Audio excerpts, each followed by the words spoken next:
Afternoon. Mr. Poulsen,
Good afternoon, honorable members and our guests.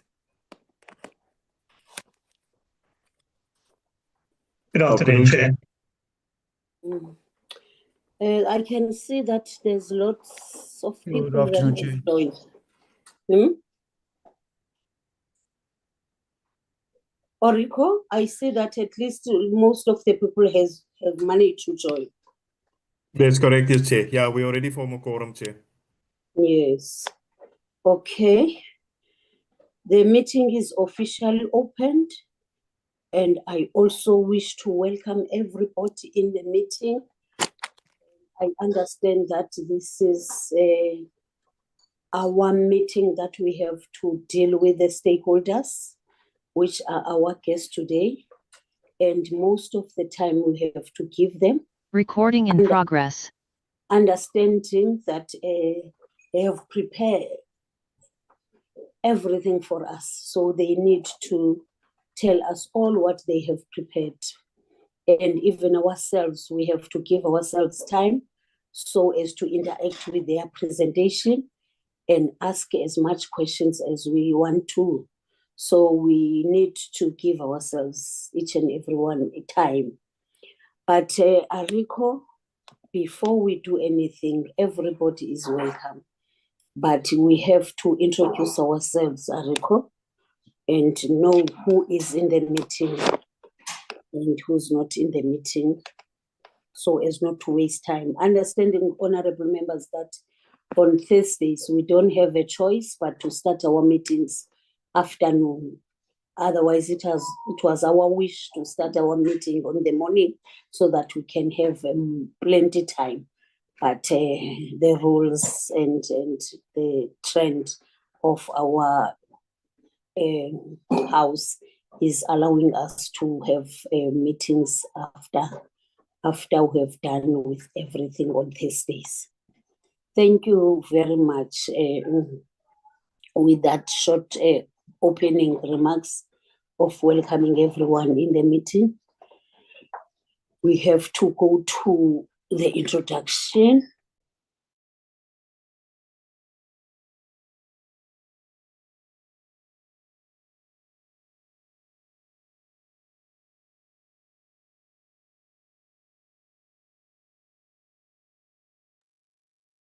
Chair.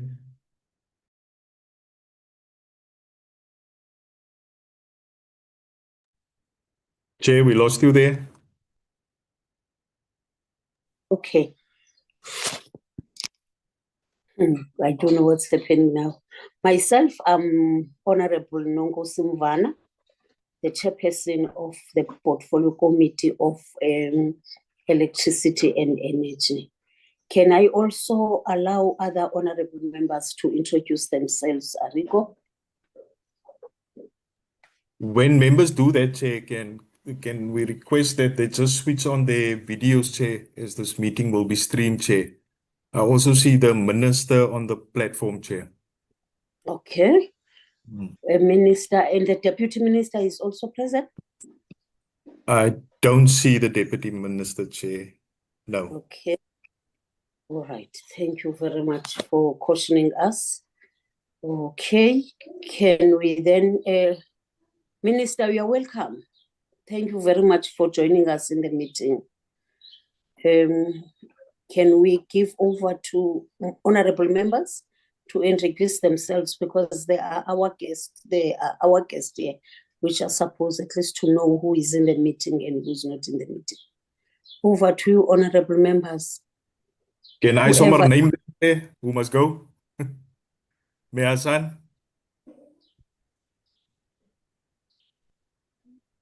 Thanks very much, Chairperson, and to the team. I hope I'm audible. My name is Fasiya Hassan. I'm a member of the Portfolio Committee, and I'm looking forward to the engagements today. Thank you. Mr. Nkosi?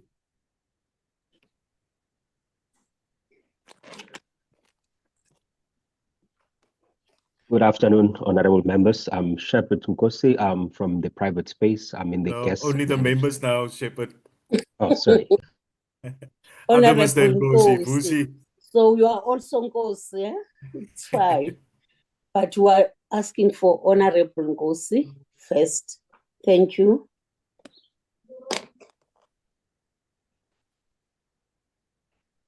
I saw he was on the platform, Chair, but let's proceed to Mr. Milam. Good afternoon. My name is Kevin Milam, and I'm very pleased to be here today. Thank you. Okay, Mr. Milam, Thank Mr. you. Bapti. Good afternoon, Edwin Bapti here. It's pleased to be here in this particular presentation. Thank you. Thank you, Honorable Bapti.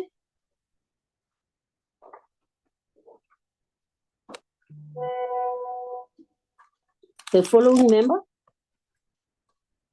Honorable Nchabelen.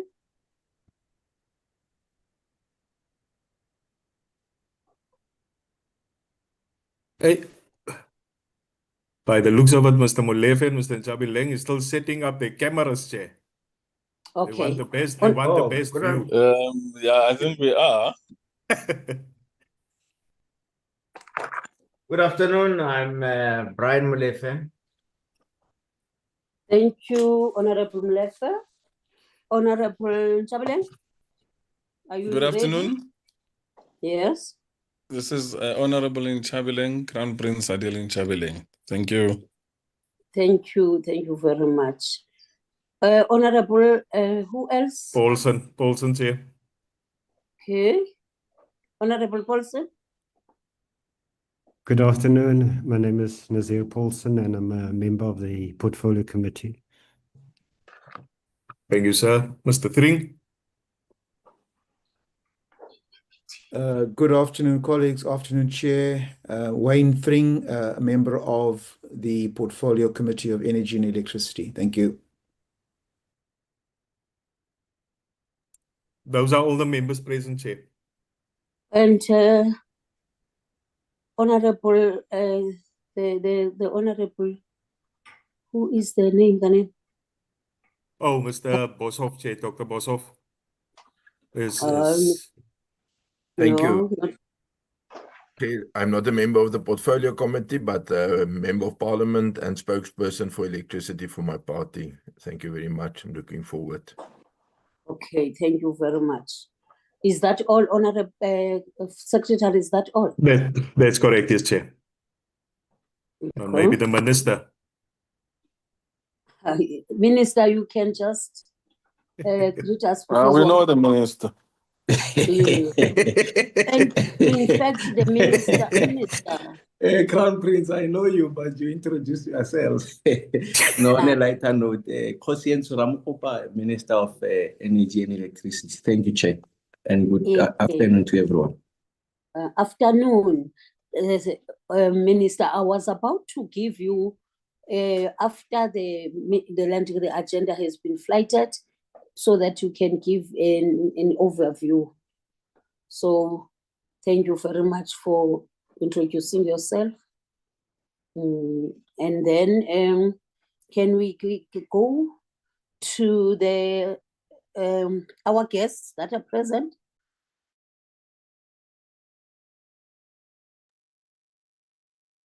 First up is the Department of Electricity and Energy, Chair. And after that, the Energy Council of South Africa. And then Professor Mostert from UCT. And then Business Unity South Africa, BUSA, Chair.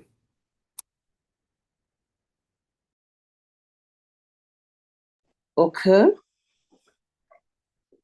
Now, there is the agenda, honorable members. It has been flighted. And also we know that we have to give over to, in terms of the adoption of the agenda, and then also accept the apologies. Who can you take us through the agenda, Arigo? Yeah, so as you've indicated, Chair, it's the Portfolio Committee on Electricity and Energy Stakeholder Engagements, which we'll be doing today and tomorrow as well. But the agenda for today is first we'll get a briefing by the Department of Electricity and Energy, and then the Energy Council, Professor Mostert, and then Business Unity South Africa, Chair, BUSA. So that is the agenda for today, Chair.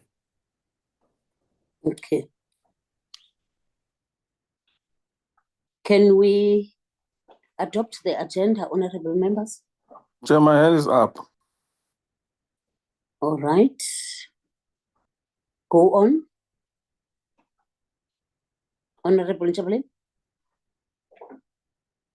Thanks for the opportunity, Chair. And maybe just to say that there was a request, which I feel we should have cited it onto the agenda, that there were other stakeholders that had an interest in participation, but I think due to technicalities, they were not included because this is not an overall energy sector, stakeholders in inclusion. There's quite a lot of other stakeholders that are not part of this stakeholders forum engagement. So I think that should be noted, that we need to actually cast a wider net when we speak about stakeholders in the energy sector, and not almost a binary view of who are stakeholders and how. There were quite a lot of stakeholders that came to us directly and actually contacted me in respect to some of the processes, because they are following us on YouTube, and they wanted to know the stakeholders process. How come it was a selected few and not any proper representation of the whole industry in terms of stakeholders engagement? So I think we need to note that. So, it is part of what we have to literally debate on the agenda itself, to say this particular stakeholders program has to be expanded. It cannot be just the few that have already been notified. It needs to be expanded and continued in order to incorporate all other stakeholders. That is the submission. Okay, thank you. Thank you, Honorable Njabulin. We've taken note of what you are saying. The secretary is present with us. And I think the best thing to do, you should also, the secretary would, so such a people, okay, such a stakeholder is interested, and then we can look at that, and then so that we can take that forward. Yes, thank you very much for that. And you also reminded me of the meeting that we still have to have, the one that Honorable, I think it's Honorable Milem and Honorable Mlifi, the ones that they requested, at least even ourselves, though we didn't write any letter to the secretary to have a meeting, but it was put forward and suggested to me. And I also thought that it is critical for us to have this meeting. In the Sunday Times, I don't know the date for now, but I know for a fact that it was just like, because it was published, that NERSA had a problem in terms of the 54 billion that was whatever with ESCOM. So we need to get the information. We can't read only on papers of what has happened. So we said, in fact, I requested the secretary to look at the program, and now we found out that the minister will not be available on the date of the 17th, which we thought that this meeting needs to be held on that date, but the minister will be present on the 10th. The only thing that we were still stuck, honorable members, are with is that whether do we call that meeting in the morning for NERSA, and then because we thought of calling the meeting on the evening, but it's really gonna be very inconvenient and not competent as such, but we chop and change the agenda. And on the 10th, it was supposed to be the straight session, but we don't have the content advisor nor the researcher, and we can't get the researcher. Our researcher has been admitted. He is hospitalized, so she will be back on the 22nd.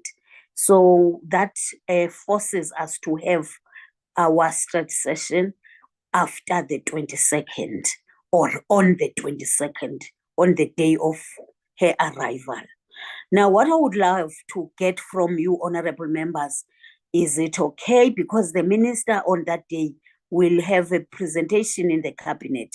So he might not be with us in the morning, but in the evening or 6:30 after the sitting, he can be with us. So I just want us to talk about it, whether is it really necessary to have the minister present in that meeting so that we can have it on the morning of the 10th, or is it really not necessary to have the minister on this meeting so that we can have the meeting in the morning?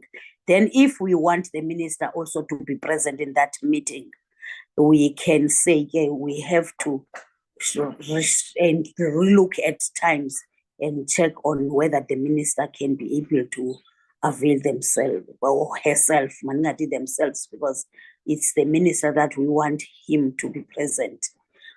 So I'm going to give some time, just 2 seconds, to talk about that.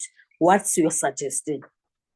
What's your suggestion? To have the meeting in the morning or to have the meeting after the sitting, which will end or finish at 6 o'clock? Over to you, honorable members. Honorable Fasia. Thanks, Chair. My hand was initially up to adopt the agenda, but let's engage this point first. Let me also just clarify, and I don't know if also Rico can maybe clarify the minister, just to be clear. So NERSA wants to come and present to us, or we have rather asked NERSA to come and present to us on the billing dispute between Eskom and NERSA. Is that the issue, the one that's been covering in the news? If I can just get that clarity, then we can move. Yes. Okay, so Yes. I was going to suggest that we take the NERSA presentation in the daytime, at 10, whatever the time is that we agree. We engage it on a technical level, and then the minister can come in at the next meeting, or alternatively, we can have a virtual session at 6:30 if we need to. But I think there's a very technical issue as well. So I would want to hear from NERSA on a very technical level, understand why we got here, and then we can engage the politics after. So I want to propose that we actually do have a meeting in the daytime, given the fact that otherwise there's going to be no committee program. I understand that Lee is not well, and we send our prayers for her full recovery. As a result of that, I think Wednesday we can do something, maybe even if it's just 10 to 12, Chairperson. Because the other thing that I would also understand is we would also probably need to adopt the committee term program. So maybe we do 10 to 12 for that, and then if we feel as members there's a need, we can then have a virtual session at I think 6:30 or 7 o'clock that evening, should it be necessary, with the minister. But it might just be dealt with on a technical level with NERSA, because as long as we have the chair of NERSA and the CEO, I think that's pretty critical. And the last point on this is NERSA is also an independent regulatory body. So we can have the minister there, but we can't, the minister can't exert extreme authority over NERSA in any which way. So it would just be really having the presence of the minister and their thoughts.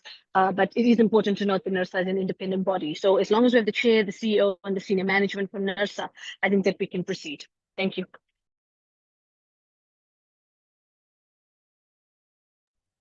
Mr. Milam, Chair. Any other input? Okay, Honorable Milam.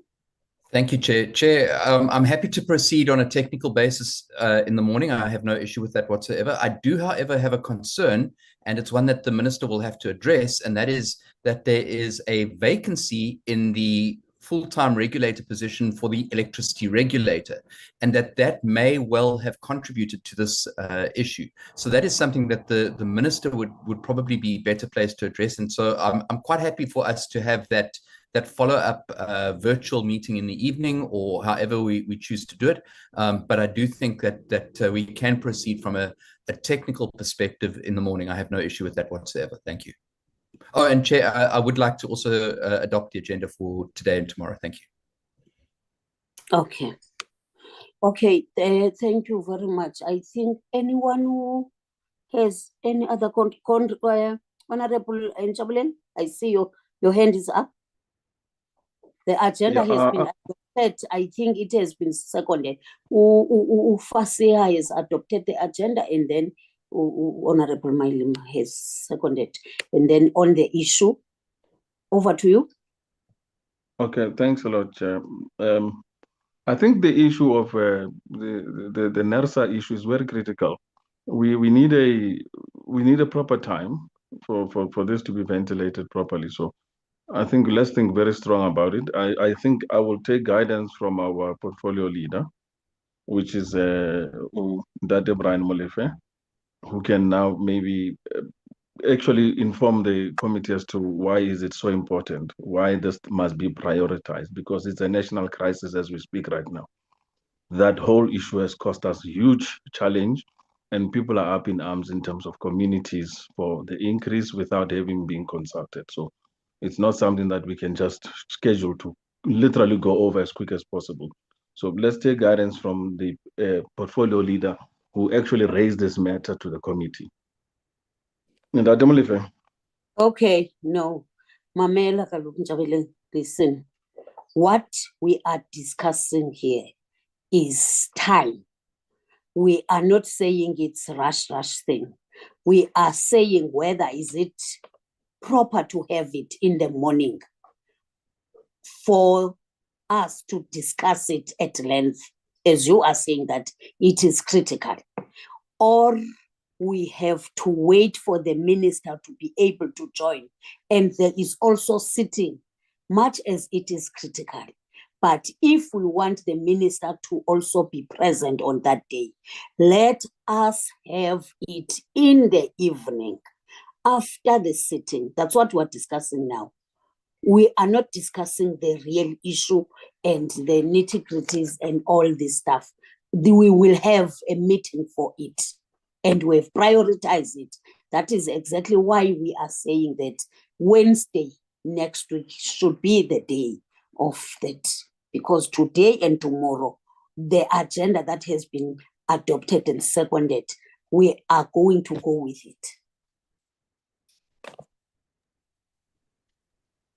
Chair, we agree that we should have the technical meeting in the morning and then the minister later, if it is necessary. So we agree with the both structure. Thank you very much. Thanks. We are done with that issue. The agenda has been adopted and seconded. And then, did you put the apologies, Secretary, for what? No. Okay, just put the apologies. Okay. Thank you, Chair. So we've received the following apologies. Ms. Sompa Masiu, she's currently with the Portfolio Committee on COCTA on oversight visit. And then Mayor San also requested to leave earlier, Chair. So yeah, those are the apologies received, Chair. Thank you, Chair. I see that the Deputy Minister is on the platform as well, Chair. Okay. You are welcome, Deputy Minister. We are happy to be with you in this stakeholders engagement. And what I want now to do, which is not in the agenda, as the minister, if he is present, we always give him an overview or a whatever political overview, we put it like that. Can we give over the time, Minister, can we give over to you?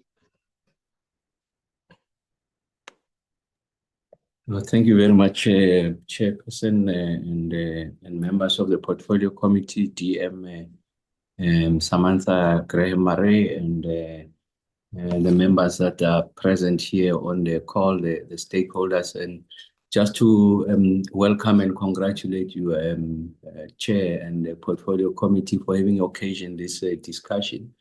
I always lament the fact that we really don't dedicate time in the country to fully understand the political economy of energy. That is the relationship between the policy choices we are making on the energy front and its implications on the lived experiences of our people and our quest to ensure that there's a thoroughgoing transformation agenda in our country. And I think that the 2 days are going to give you an opportunity to fully understand some of the complexities in the energy landscape.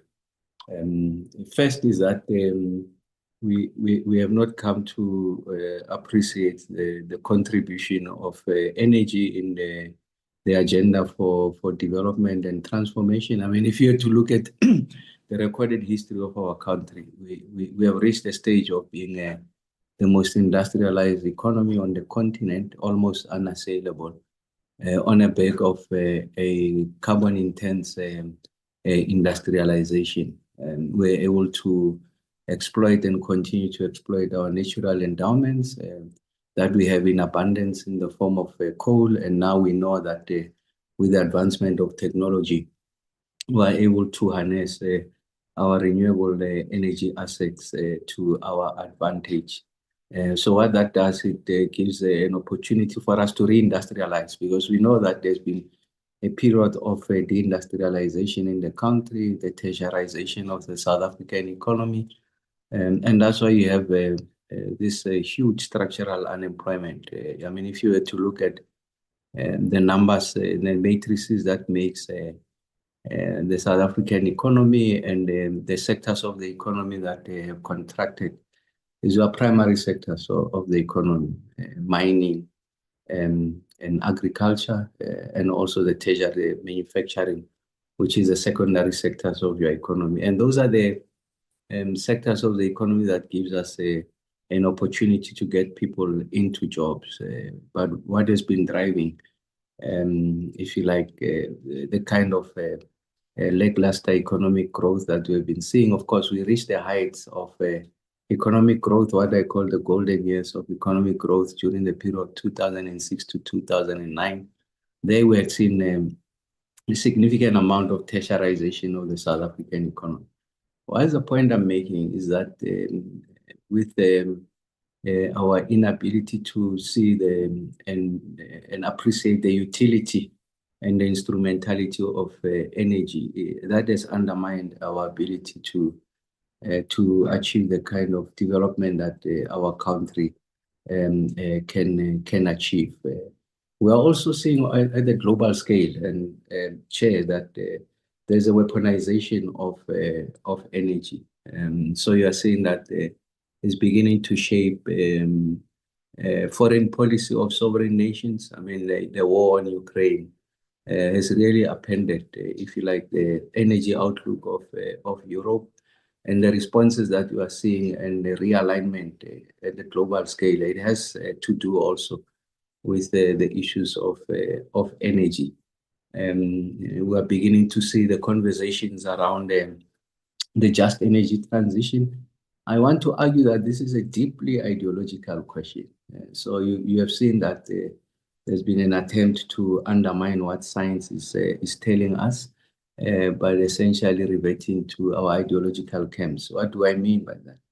You find that there are two polar opposites. So there are renewable energy fundamentalists. They want to hear nothing about our endowments with regards to coal. They've been dismissive of what nuclear and its potential can provide, and their answer is wind and solar. And then on the opposite end of the continent, you also find coal fundamentalists. They have nothing to hear about the renewables, and their potential must be coal, coal, coal.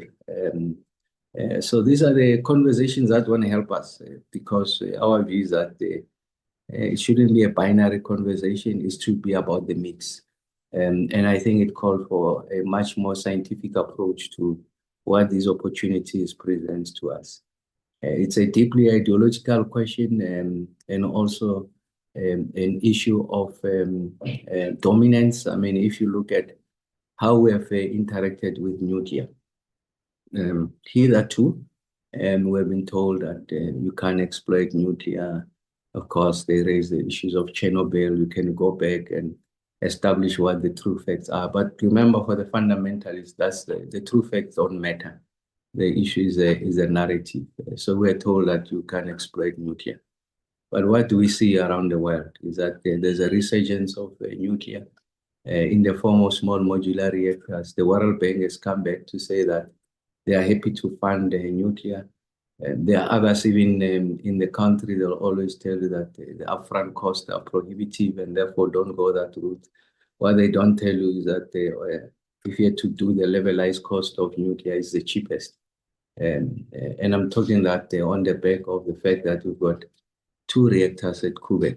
So I'm not talking about studies that are done by other countries. I'm talking about the South African fleet and the cost of generating this electricity. You find that nuclear is the cheapest. I'm talking about the levelized cost of nuclear. It's a combination of both your upfront capital cost and the operational cost over the life of the asset, and you are going to find that it's cheaper. But for fundamentalists, that doesn't matter. The third issue is that we are seeing new manifestations of energy inequality. So for the more affluent, for the more affluent, for the more affluent and in inverted commas, the enlightened, what matters is that this electricity energy must be available. It doesn't matter that on the continent there's 600 million people who don't have access to electricity. In our country, we have 1.6 million households that don't have access to electricity. So the conversation is not about the poor, so they can be excluded. It's about powering industries and meeting the requirements of the economy without a look at what are the implications for the poor. And I think the point made earlier on by Crown Prince Ntshavheni, it's an important point. It's an important point because, Chair, the voice of rural women matters in the conversation around the energy complex. Why does it matter? They are subjected to forms of cooking that is detrimental to their health. So a girl child in Garamgopa has to wake up in the morning, go and fetch wood before she goes to school, prepare the fire for so that there's warm water, the siblings can bath, and then she goes to school if she's not late for school.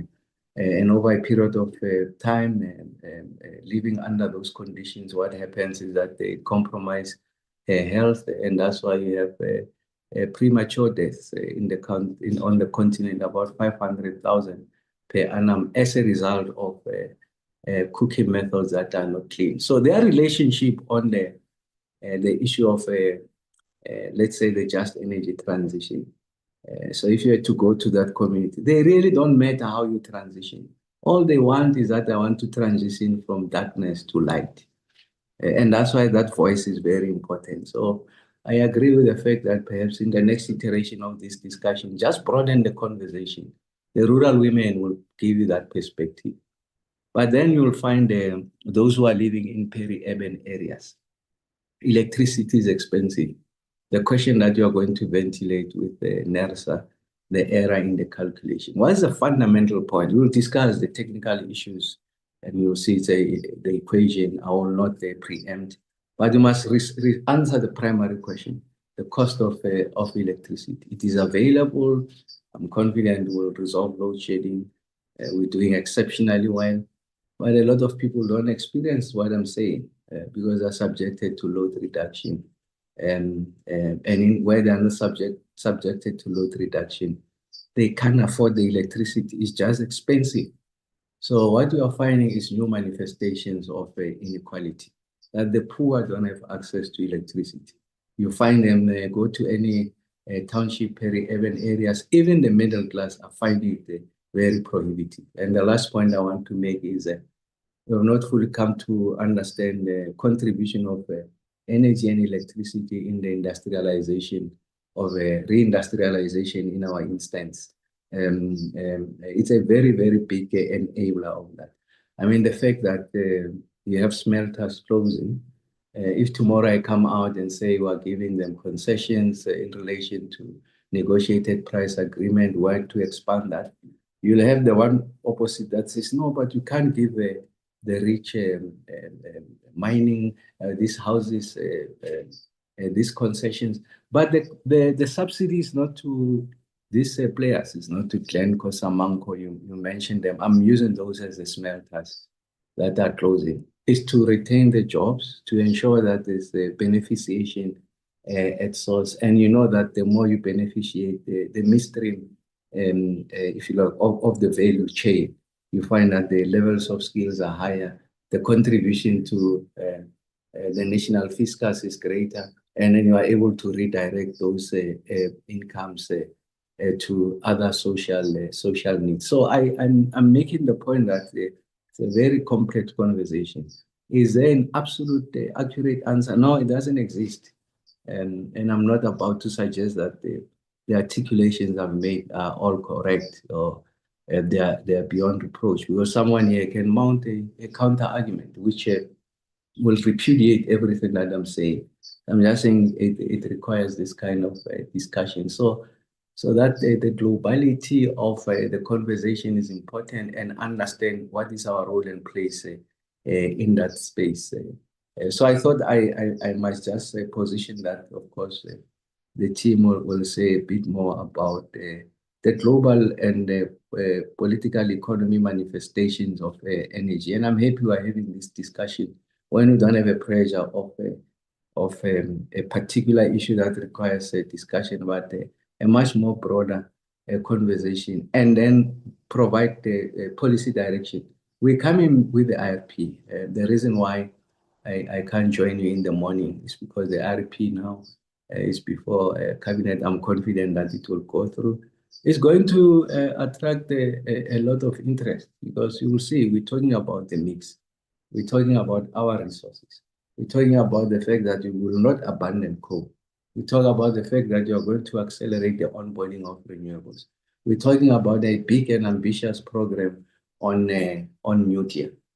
We're talking about new technologies that are going to help us to have microgrids that can help us to accelerate the reduction of energy poverty, and making sure that the 1.6 million households that don't have access to electricity, they get that quicker and cheaper, and that is green what we are giving them.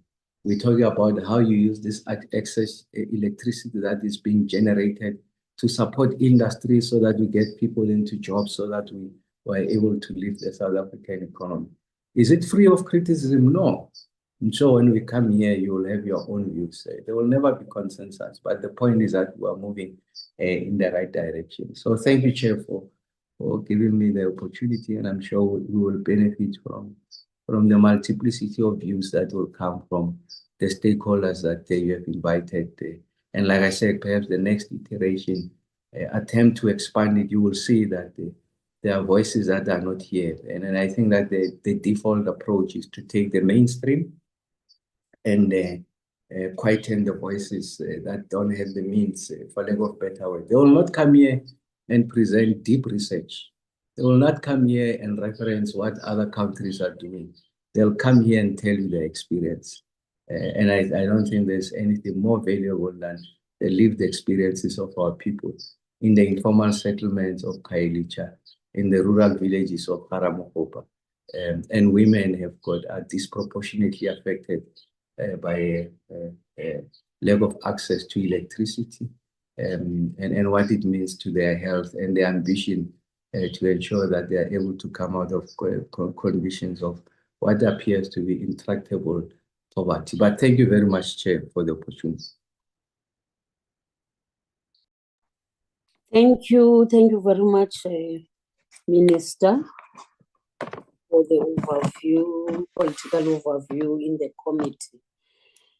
And now, without wasting time, let's give to the department. Is the department that is going to present right now? And then we will follow the procedure that we have agreed upon in terms of questioning. But everybody must note what will crop up or will came out of the presentation, and then we'll give time for the questions. Over to you, department. Good afternoon, Honorable Chair, Honorable Minister, Honorable Deputy Minister, Honorable members, all colleagues and all protocols observed. My name is Kubeshni Bagwandin and I'm a DDG at the Department of Electricity and Energy. This afternoon, we are going to follow the following format. I will present on the global energy trends as well as the local trends. Thereafter, DDG Kekane will take you through the mandate, the strategic plans, and then the programs of the department. We will then be followed by Chief Director Tabang Odat, who will discuss the plans, the integrated resource plan, the gas master plan, and the integrated energy plan.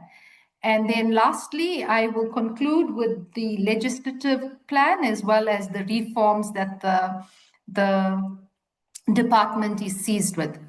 So, Chairperson, without much ado, I am going to share the presentation and then proceed with the presentation.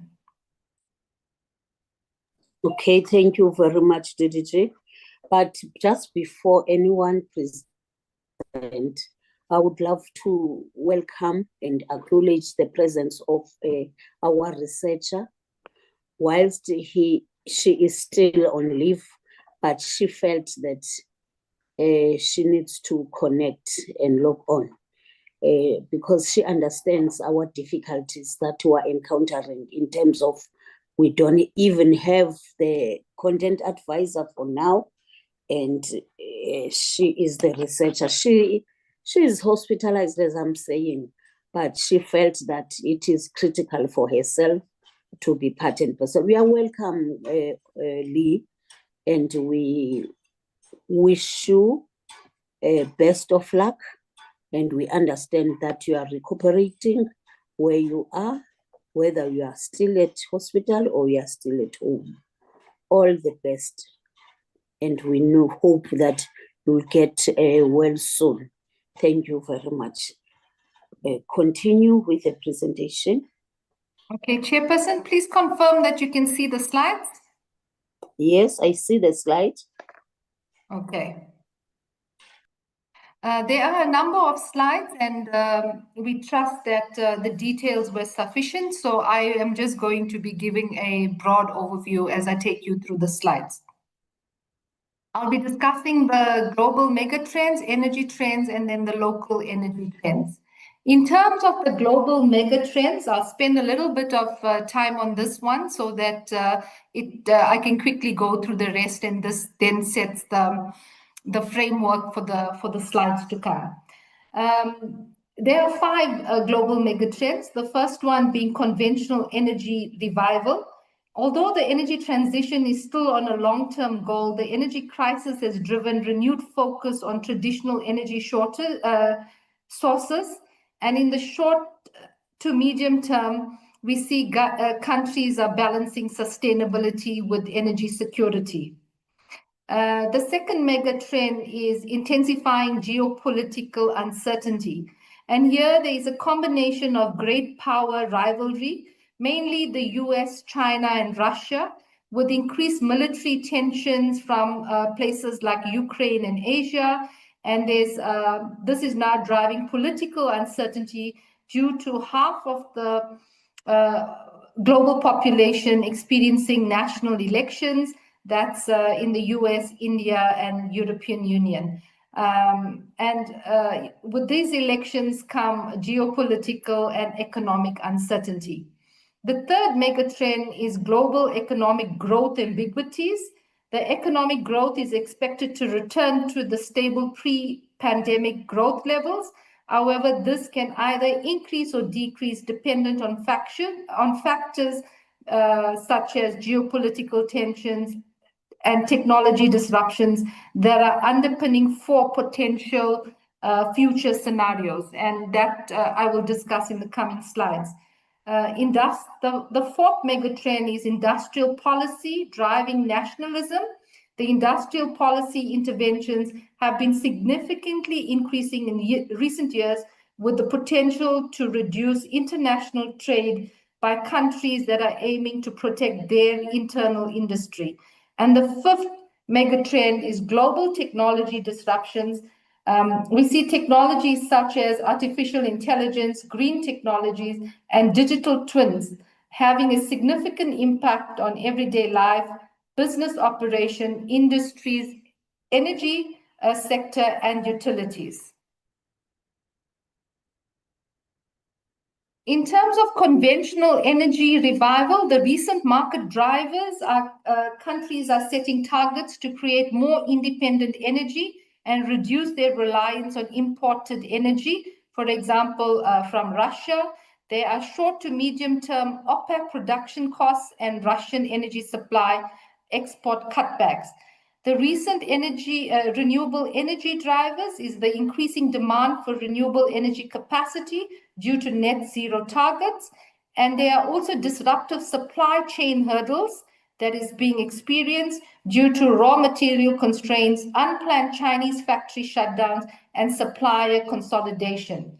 The conventional energy activity, we see renewed nuclear production interest, localized oil and gas exploration increasing, and there are temporary coal usage extensions.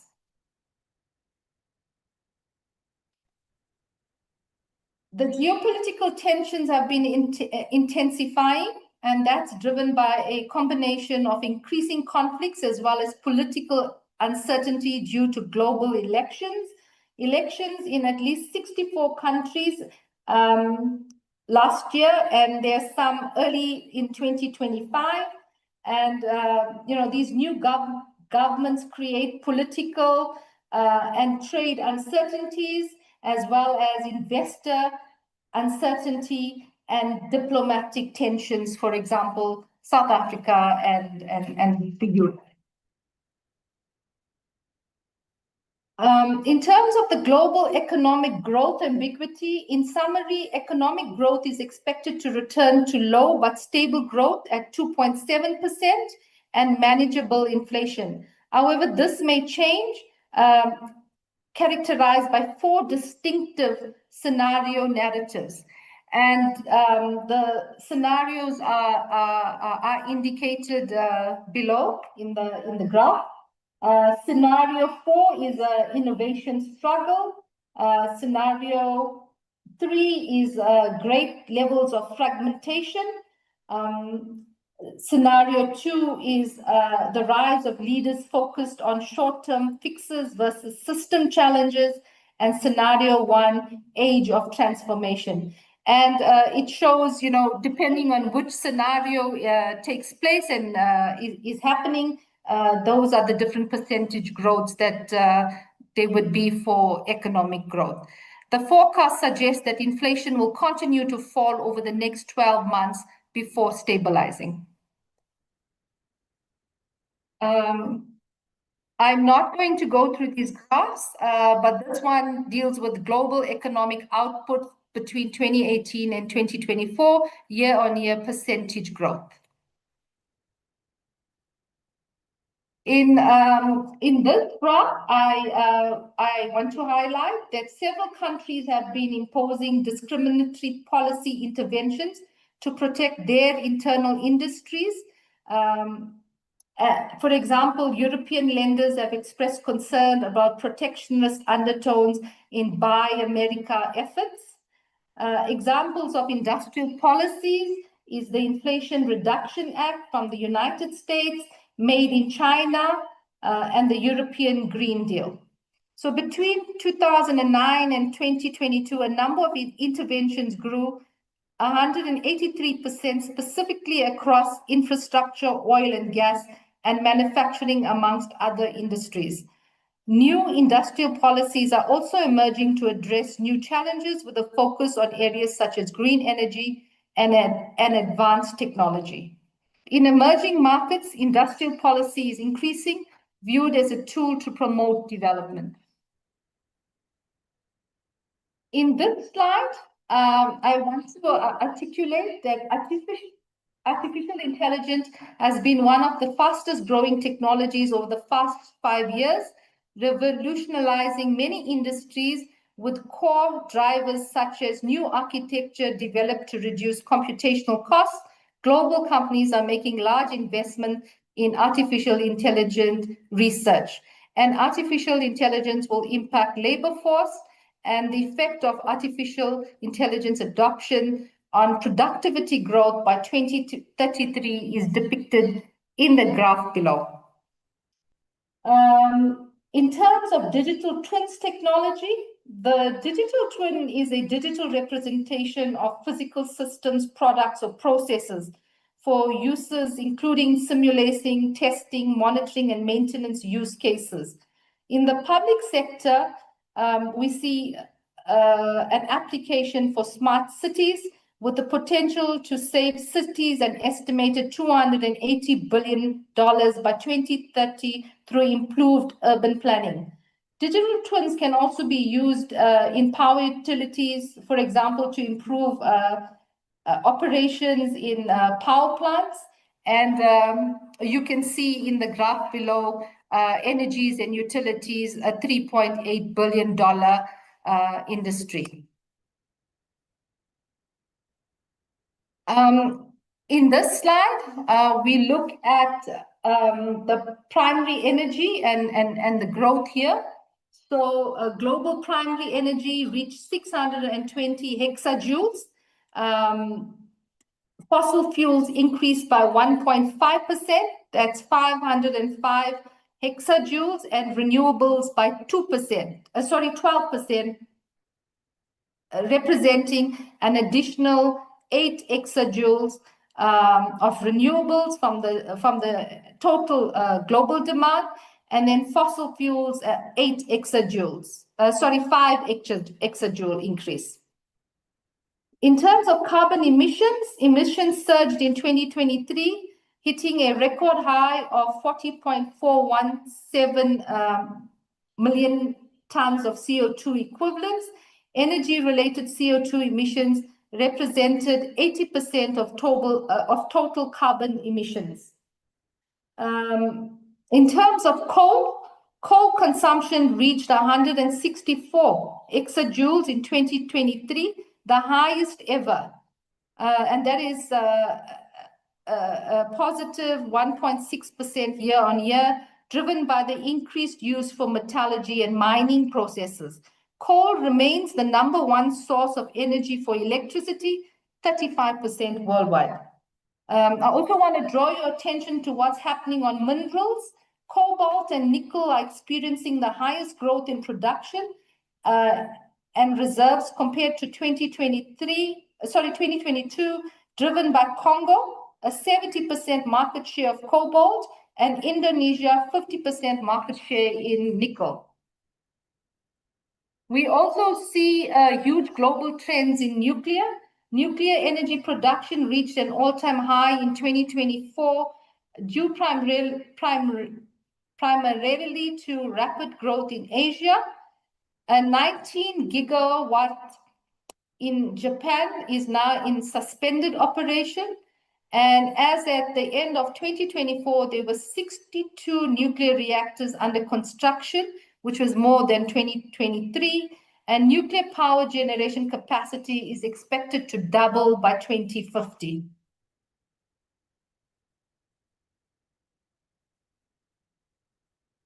Here I draw your attention to nuclear small modular reactors, which we call SMRs.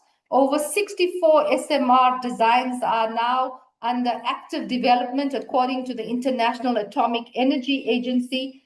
The nuclear power plant financing was given an additional boost in 2025 by the World Bank announcement to lift the previous ban on nuclear power plant projects. And the global nuclear medical isotope market is projected to grow over 10% per annum for the next 7 years. The global energy landscape is evolving, significantly led by 4 drivers that are forcing energy players to rethink their current business models. And the key drivers for change is decarbonization, decentralization, democratization, and digitalization. Drivers for change in the energy landscape. In terms of decarbonization, the reduction of carbon intensity in power generation, this is achieved by increasing the share of low carbon energy sources, such as renewable energy systems, and capping greenhouse gas emissions from fossil fuel power generations. The second trend is decentralization, which is a decentralized power system relying to a larger extent on small-scale generation for renewable energy systems and combined heat and power units. Here we also see a greater active participation where consumers are becoming prosumers and consumers are becoming more energy efficient. The third driver is democratization, which is driven by enhancing market competitiveness by utilities moving from vertically integrated monopolies to a market with several suppliers. And here we also see an ability for customers to choose from a variety of energy suppliers at competitive prices, enabling efficiency in the market. And the fourth driver of change is digitalization, with technologies such as cloud, social technology, big data, and analytics combined with advanced hardware drive a number of technology trends. There is now a new layer of connected intelligence which deliver greater reliability, affordability, integration, and sustainability.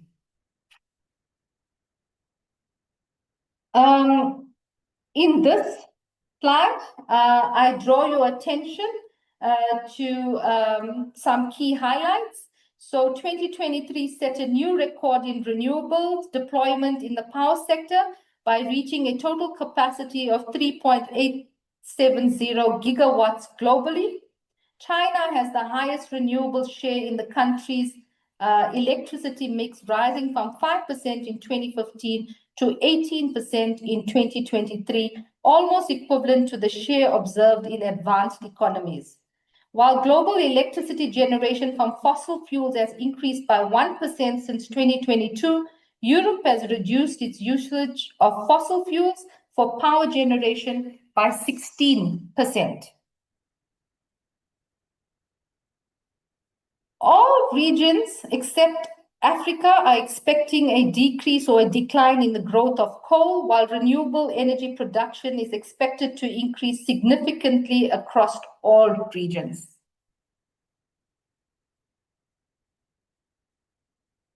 Annual global electricity production is expected to increase by 8.7% by 2025, driven by renewables and nuclear generation.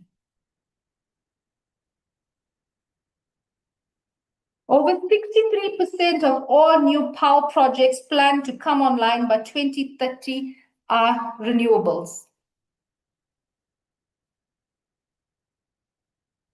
While renewable energy generation is expected to double by 2050, the pace of decarbonization pace is not rapid enough to meet global climate goals. The share of renewables in the global energy mix by 2050 is expected to be 50%.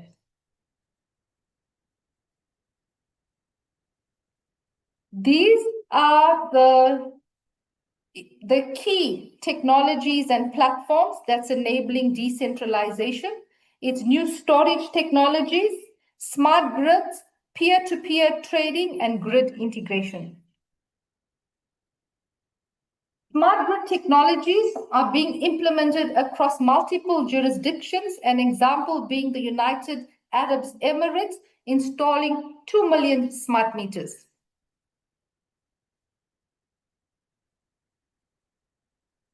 The journey to a democratized and liberalized power market is characterized by a deliberate unbundling and deregulation process across 4 phases. And here I'm just showing the phases for market liberalization that's taking place globally. So in the first phase, vertically integrated monopolies exist. And then there's the emergence of independent power producers in the second phase. The third phase is the opening of a wholesale market, and we call this upstream unbundling. And then in the fourth phase, there's a separation of distribution and retail, which is downstream unbundling. Market liberalization is happening at different speeds globally, with emerging markets such as Africa dominated by integrated monopolies. In this slide, we're just depicting a mature and competitive market is characterized by deregulation and new technologies across the power value chain. And here is an example of France, which is a more mature power market. The rise of innovative technologies such as AI and advanced analytics has the potential to disrupt key industries, including the supply and demand for power. And here we indicate the short-term technologies, in the short term, technologies in the mid-term, and then in the longer term.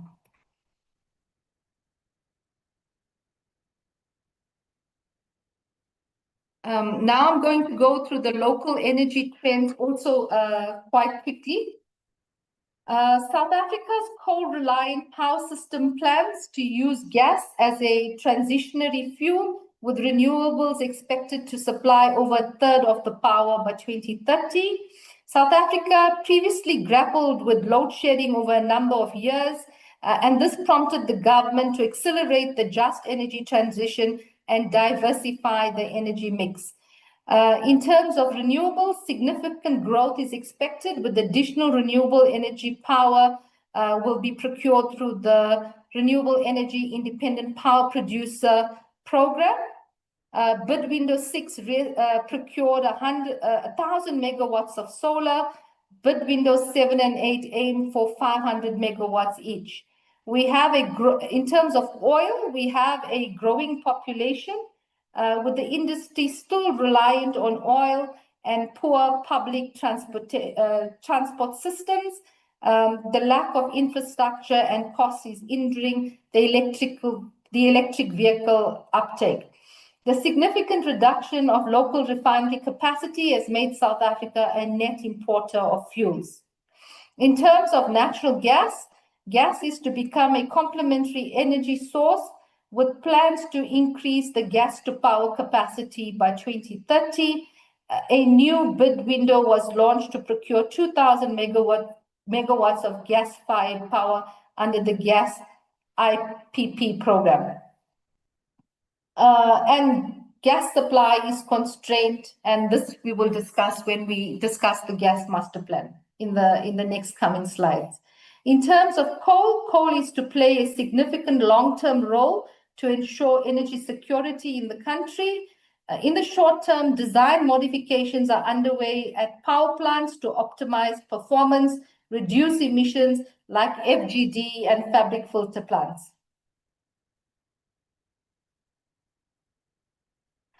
The introduction of more IPPs as the energy market is decentralized necessitates more investment towards grid integration and stabilization.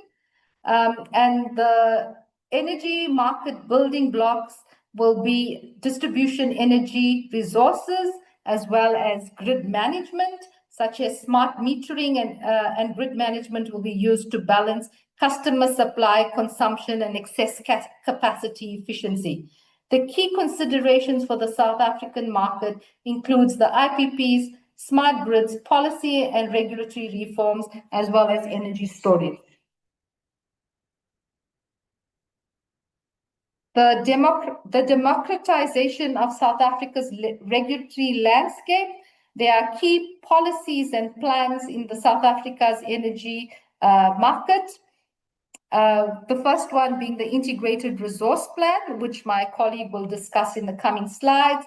The Energy Action Plan, which was put in place to resolve the power crisis and ensure energy security, as well as the Energy Action Plan enables and accelerates private investment in new capacity for renewables. The gas master plan is aimed at securing the supply of gas, building and enhancing gas infrastructure, as well as converting gas to power projects. And then we have the Electricity Regulation Act as amended, which aims to create a more competitive and sustainable market, enabling access to independent players. In terms of digitalization in the local economy, this will enable the transformation of the sector, with new technologies playing a crucial role in the evolution to enhance operational efficiency, facilitate grid interconnectivity, and improve demand management. And the 4 technologies that would drive this would be the independent IT systems and connectivity, cybersecurity, smart grids, and smart meters. In terms of the status of South Africa's nuclear program, the Koeberg nuclear power plant for 40 years life will have a life extension, and so Unit 1 was given a license, and then Unit 2 is currently undergoing long-term operation to extend its lifespan. The Department of Forestry, Fisheries and Environment has confirmed the environmental authorization for Eskom's proposed 4,000 megawatts of new power station in Duinefontein, Western Cape in August 2025. Nexa has operated the Safari 1 research reactor for 60 years, with the oldest research reactor, which is the oldest research reactor on the continent. And Nexa has initiated the long-term operation process to extend its lifespan of 65 years. The facility will then be used for R&D activities. South Africa plans to build a demonstration power plant and fuel plant at Nexa for the Pebble Bed modular program. And South Africa has also embarked on the establishment of an off-site, above-ground centralized interim storage facility for spent nuclear fuel by 2030. This facility will provide a safe, secure, and sustainable way for the long-term management of South Africa's spent nuclear fuel inventory.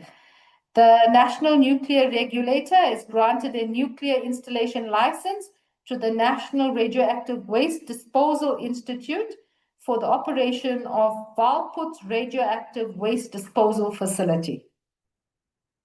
Thank you.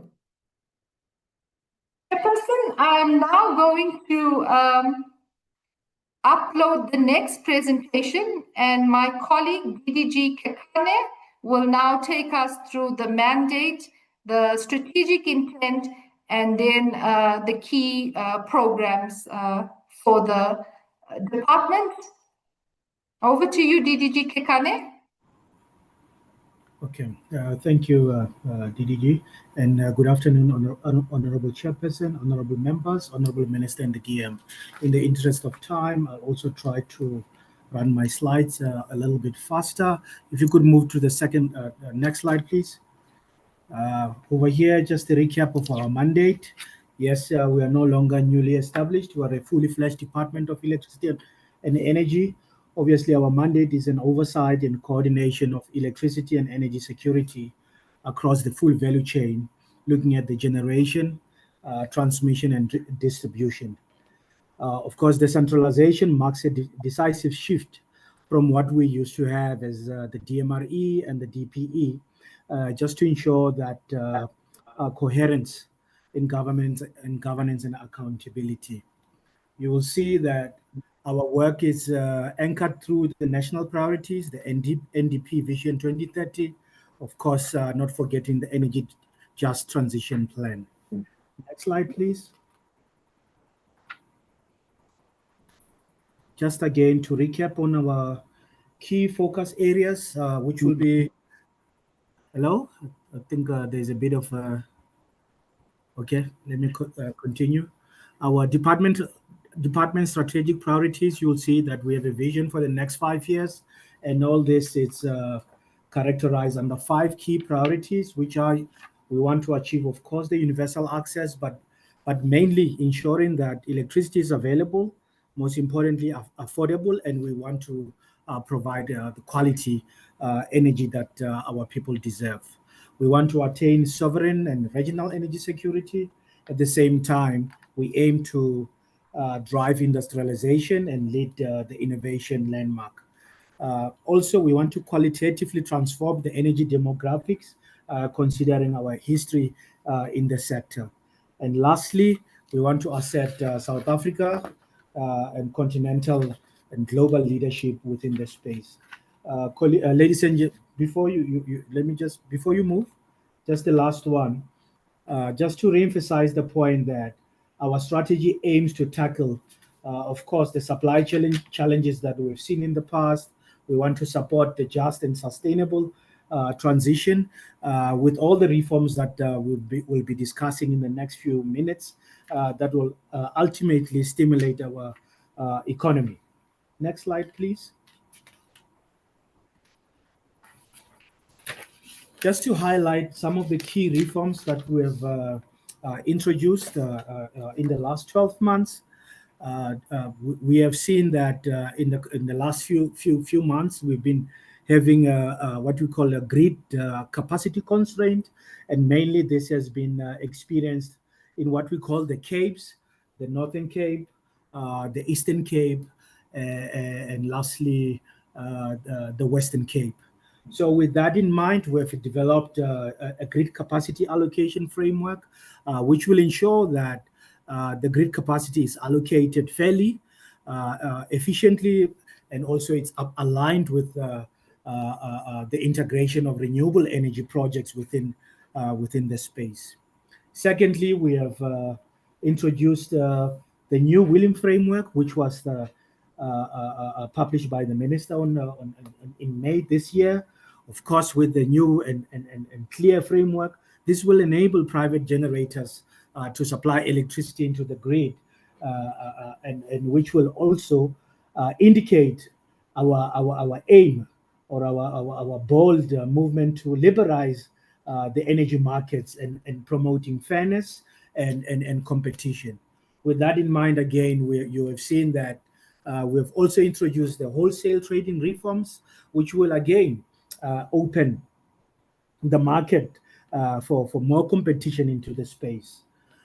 We have also developed market rules for transmission access, which is also coupled by what we have introduced as a new independent transmission program, of which I will touch a little bit in the next slide.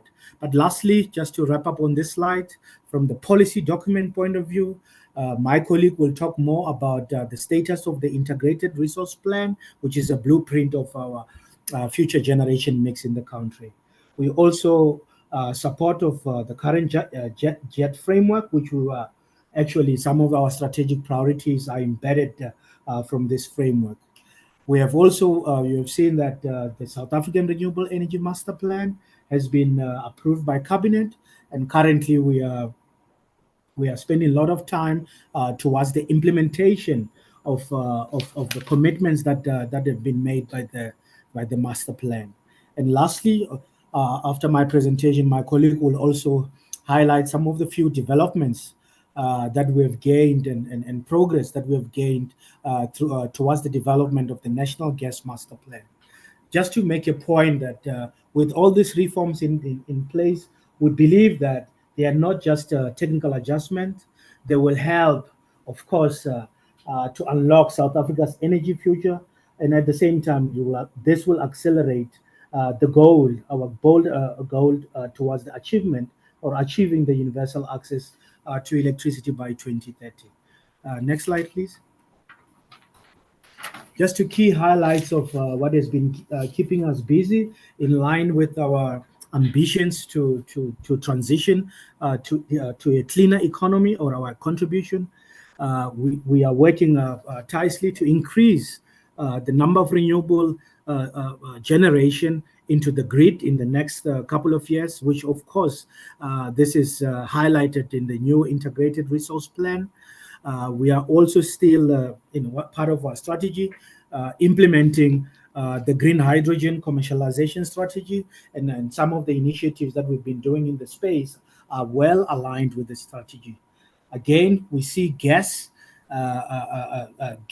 being one of the generation mix, not only from power generation point of view.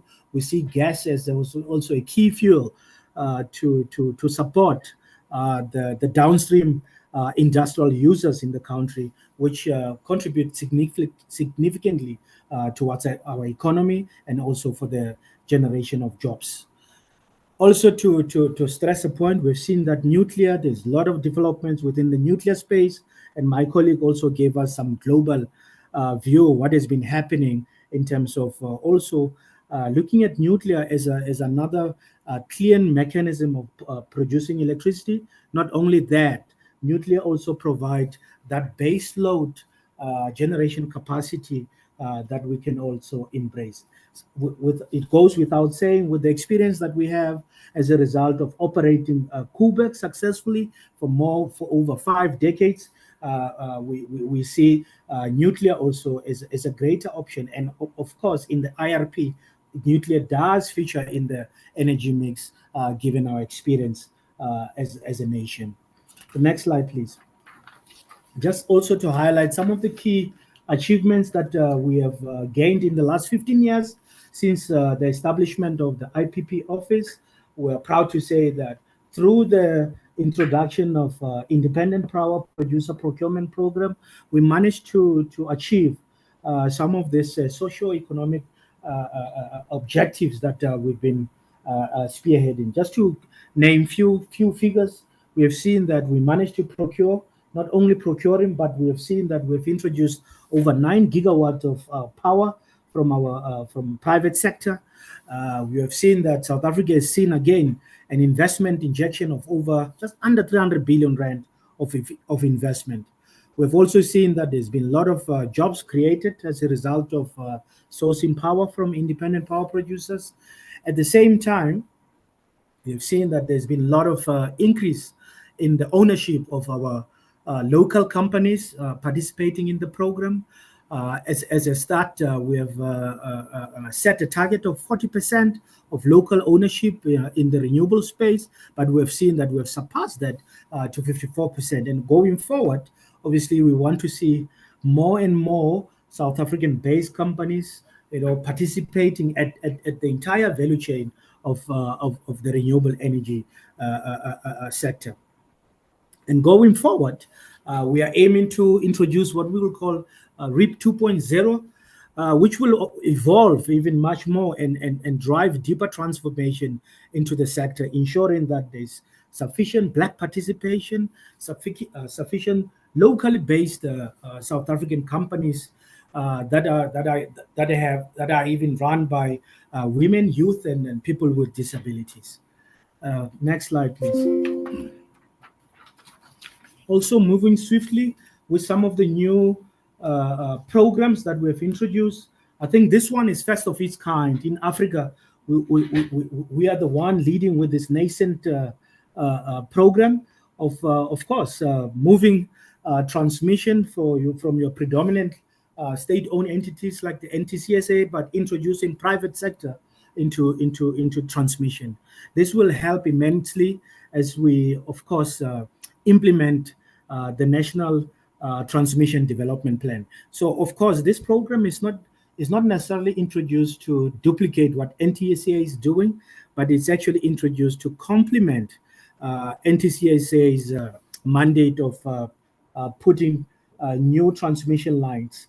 We are anticipating, as guided by the Transmission Development Plan, the introduction of over 14,000 kilometers of transmission lines across the country. Of course, with this in mind or in place, it will assist us immensely to unlock the grid, of which once that is done, we will be able to introduce more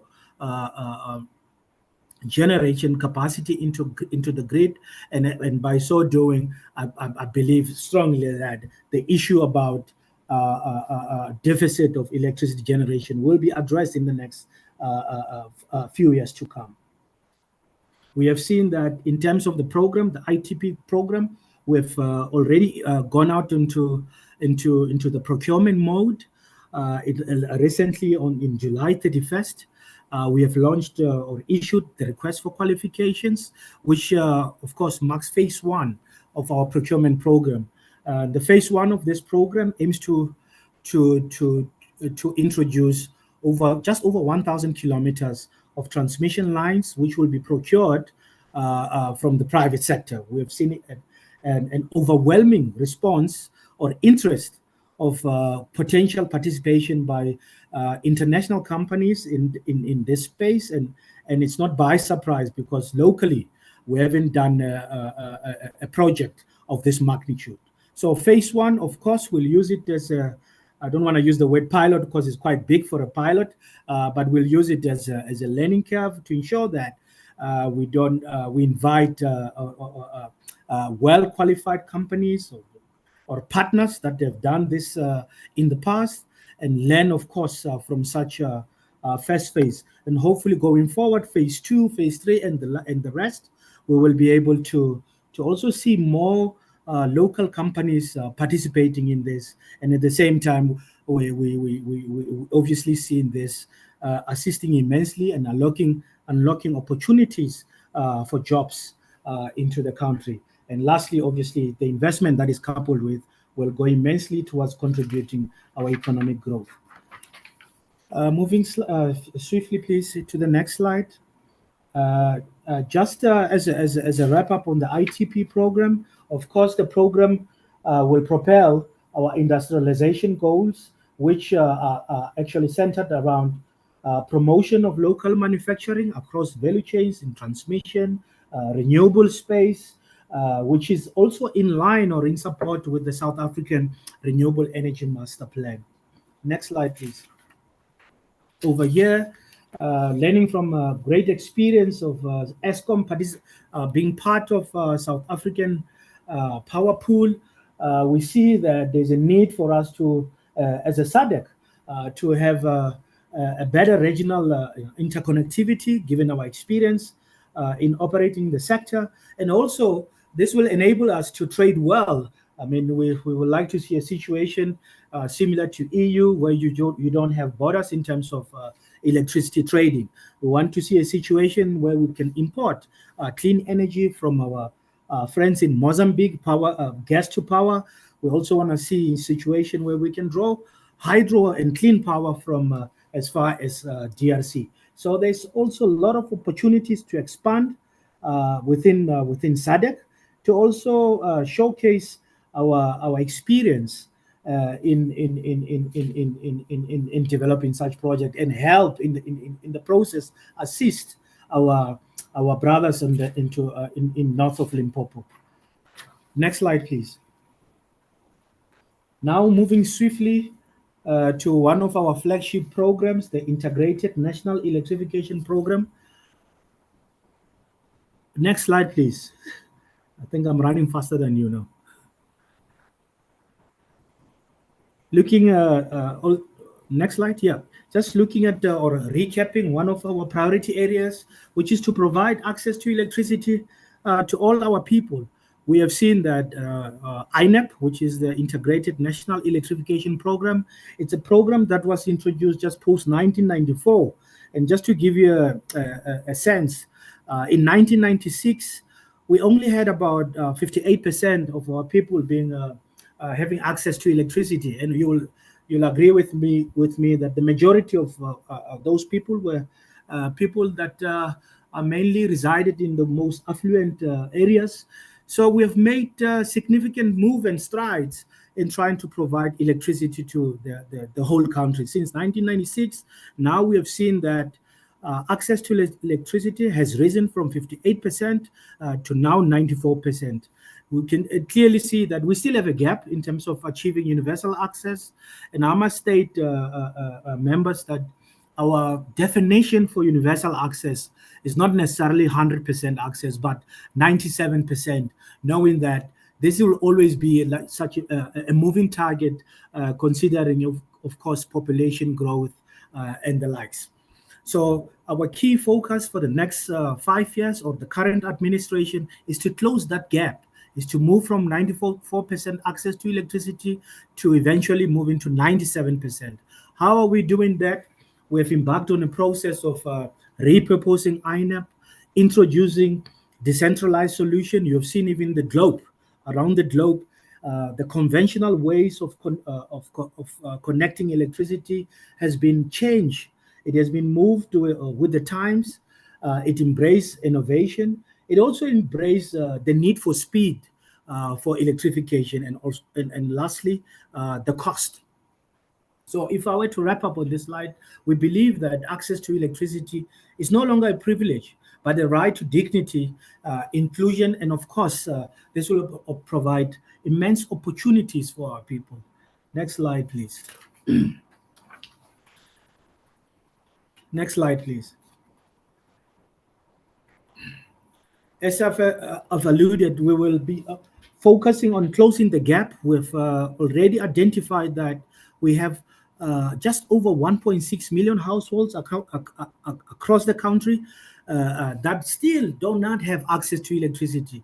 These are the people that have never switched on a light since even the dawn of democracy. So our goal is to close that backlog.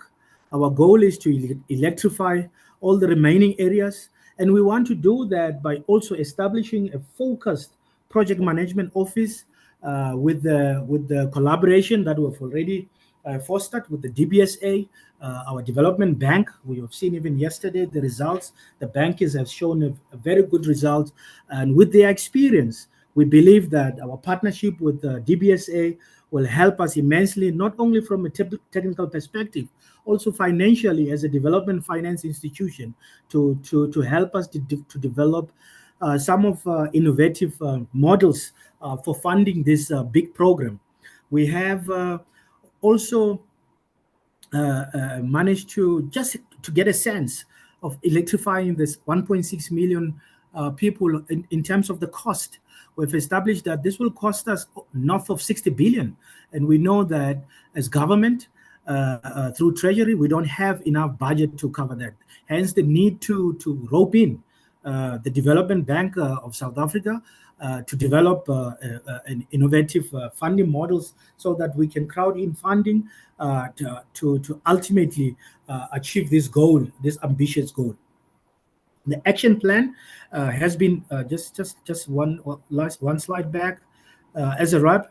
So we have produced what we call an action plan upon doing extensive studies on how best we can actually resolve the current problem, the problem of the backlog. So we did a study jointly with Sanedi, and that study resulted us to putting together a very, very focused and pragmatic action plan. This action plan, in terms of a strategy document, we have successfully presented it to actually cabinet subcommittee last week.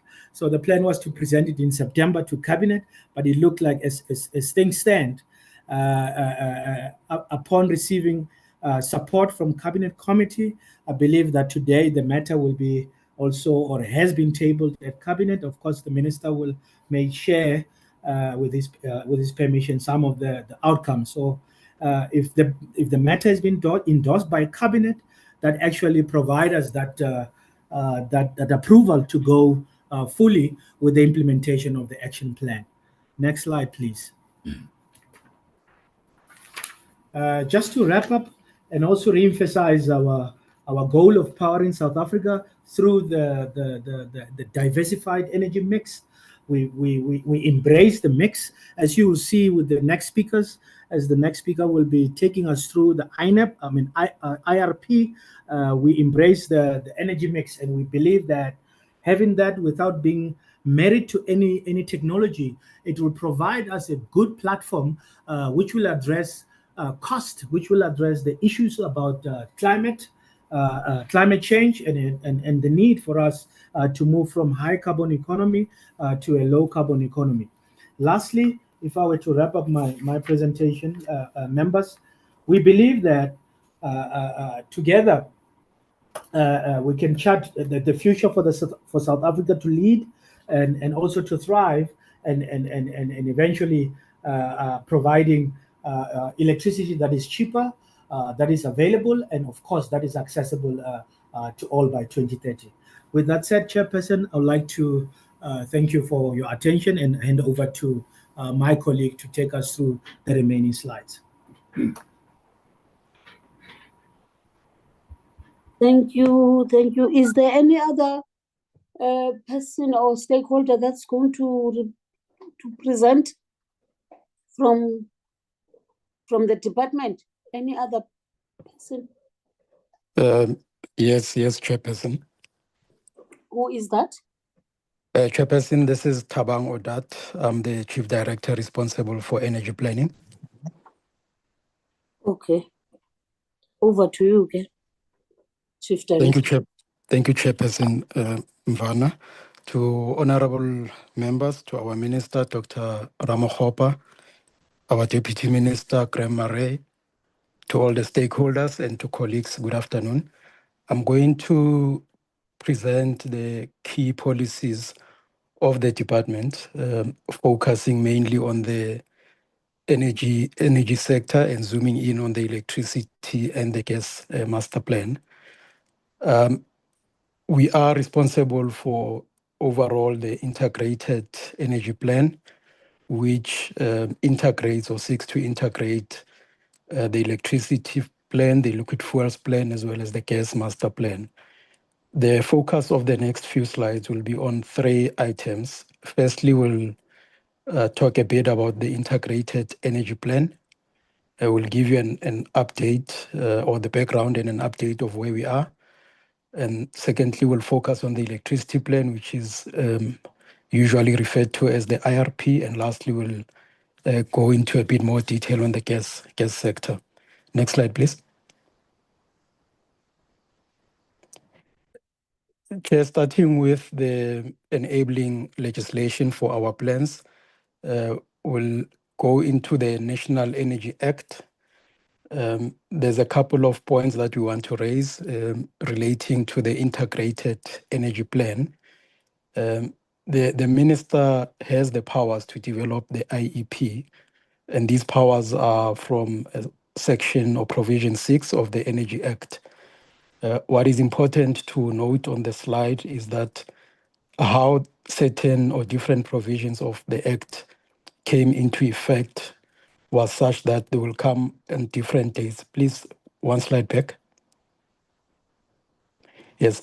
So subsection 17 to 19 came into effect in April 2009, 7 to 16, which is chapter 4, April 2011.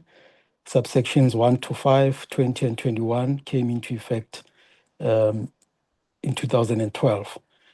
What is important here is that section 6, which is the section that gives the minister the powers to develop the IEP, was only promulgated in 2022 and came into effect on the 1st of April 2023. Next slide, please. Next slide, please. Thank you. One slide back. Thank you. Again here, Chair, what we are emphasizing is that the coming into operation of Section 6, which gives the minister the powers to develop an IEP, was only on the 1st of April 2024. Prior to this, the minister did not have the legislative powers to develop the integrated energy plan. This is an important point, and I will come back to it when I conclude on the IEP. Next slide, please. So just zooming in on this specific provision, Section 6 of the National Energy Act, which talks about the integrated energy plan. Subsection 1 of this section indicates that the minister must develop, and we underline and emphasize develop, and on an annual basis, once the plan has been developed, review the plan. And so there are 2 things here. Firstly is the development of the plan, and secondly is the review on an annual basis.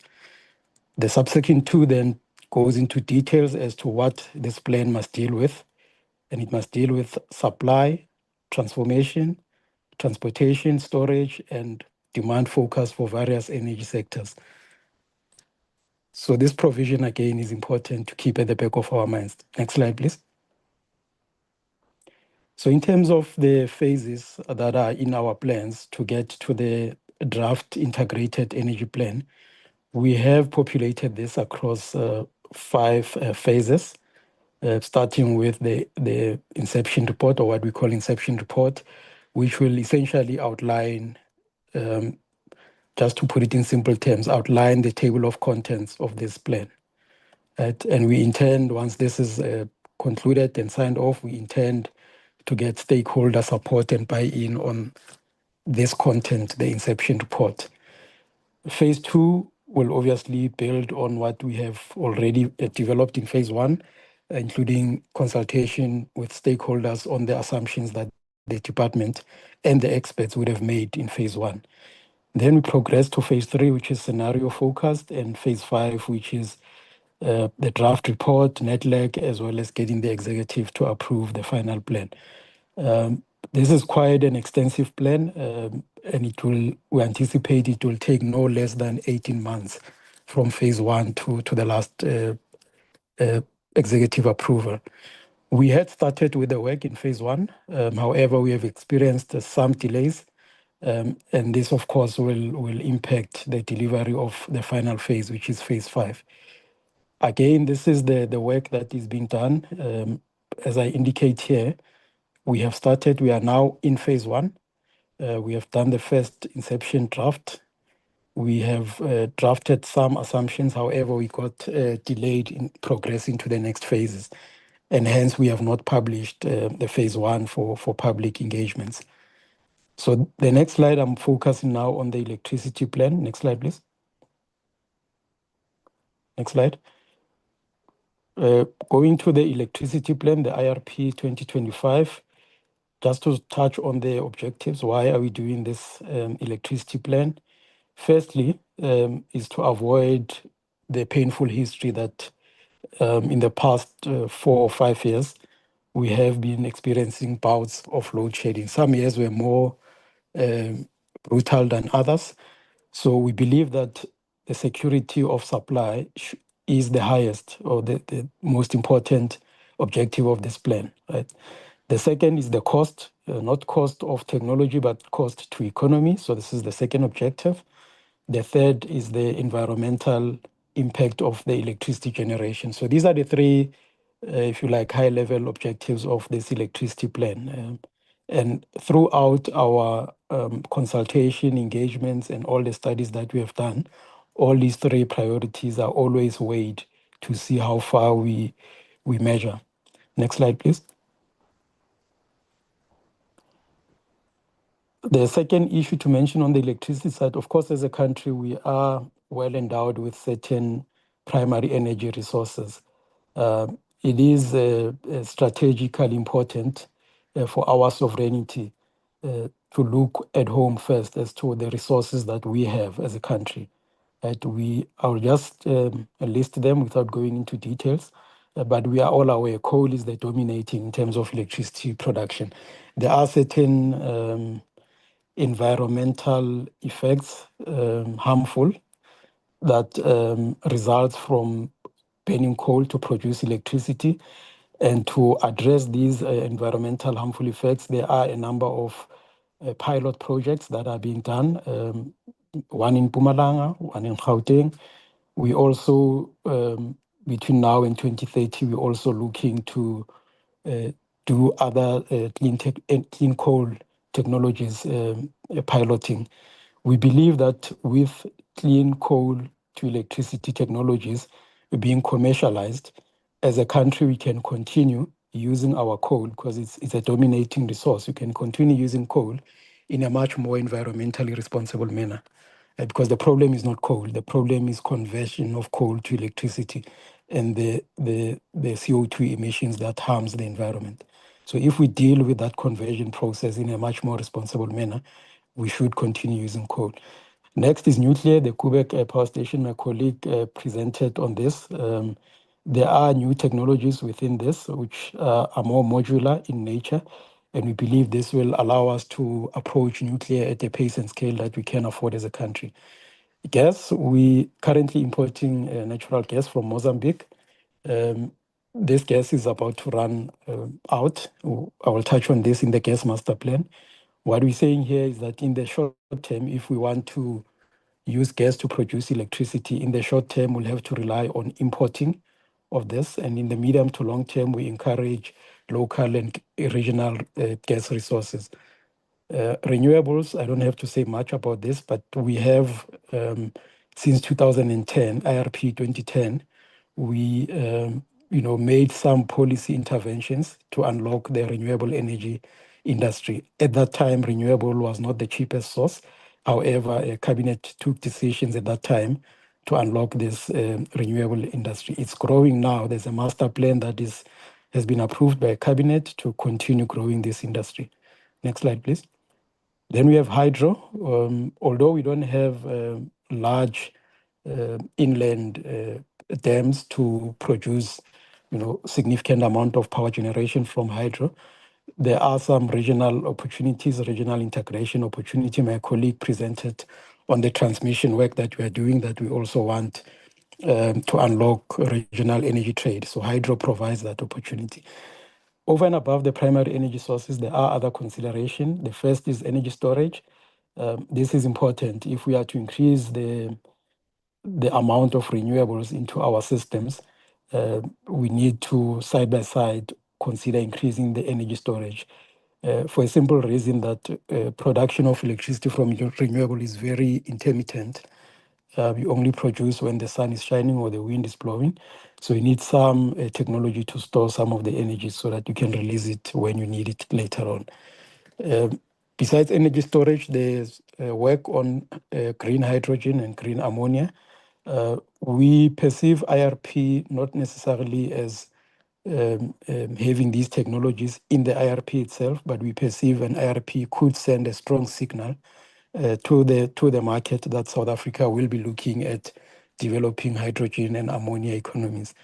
Again, IRP, we don't advocate for production of electricity from any of these two, but we advocate for IRP as a policy document sending a strong signal to the market that South Africa is looking at these two technologies. Next slide, please. So moving away from primary energy sources, I will touch a bit on the method without going into details. The first step that we do in the electricity plan, we forecast or project the demand. And this is done in the medium term as well as the long term. There are a number of factors that informs the growth trajectory of electricity. Key amongst those is the economic growth, electrification, the INEP program, as well as introduction of energy efficiencies. So these three variables form an important element to electricity demand. Side by side with the demand, we know that there is currently a Eskom fleet dominating. We know how much they produce. We have a timeline of their retirement and annual productions in the medium to long term. So we put this as well, the generation capacity that we have currently existing as a country. And thirdly, we look at new technologies to generate electricity.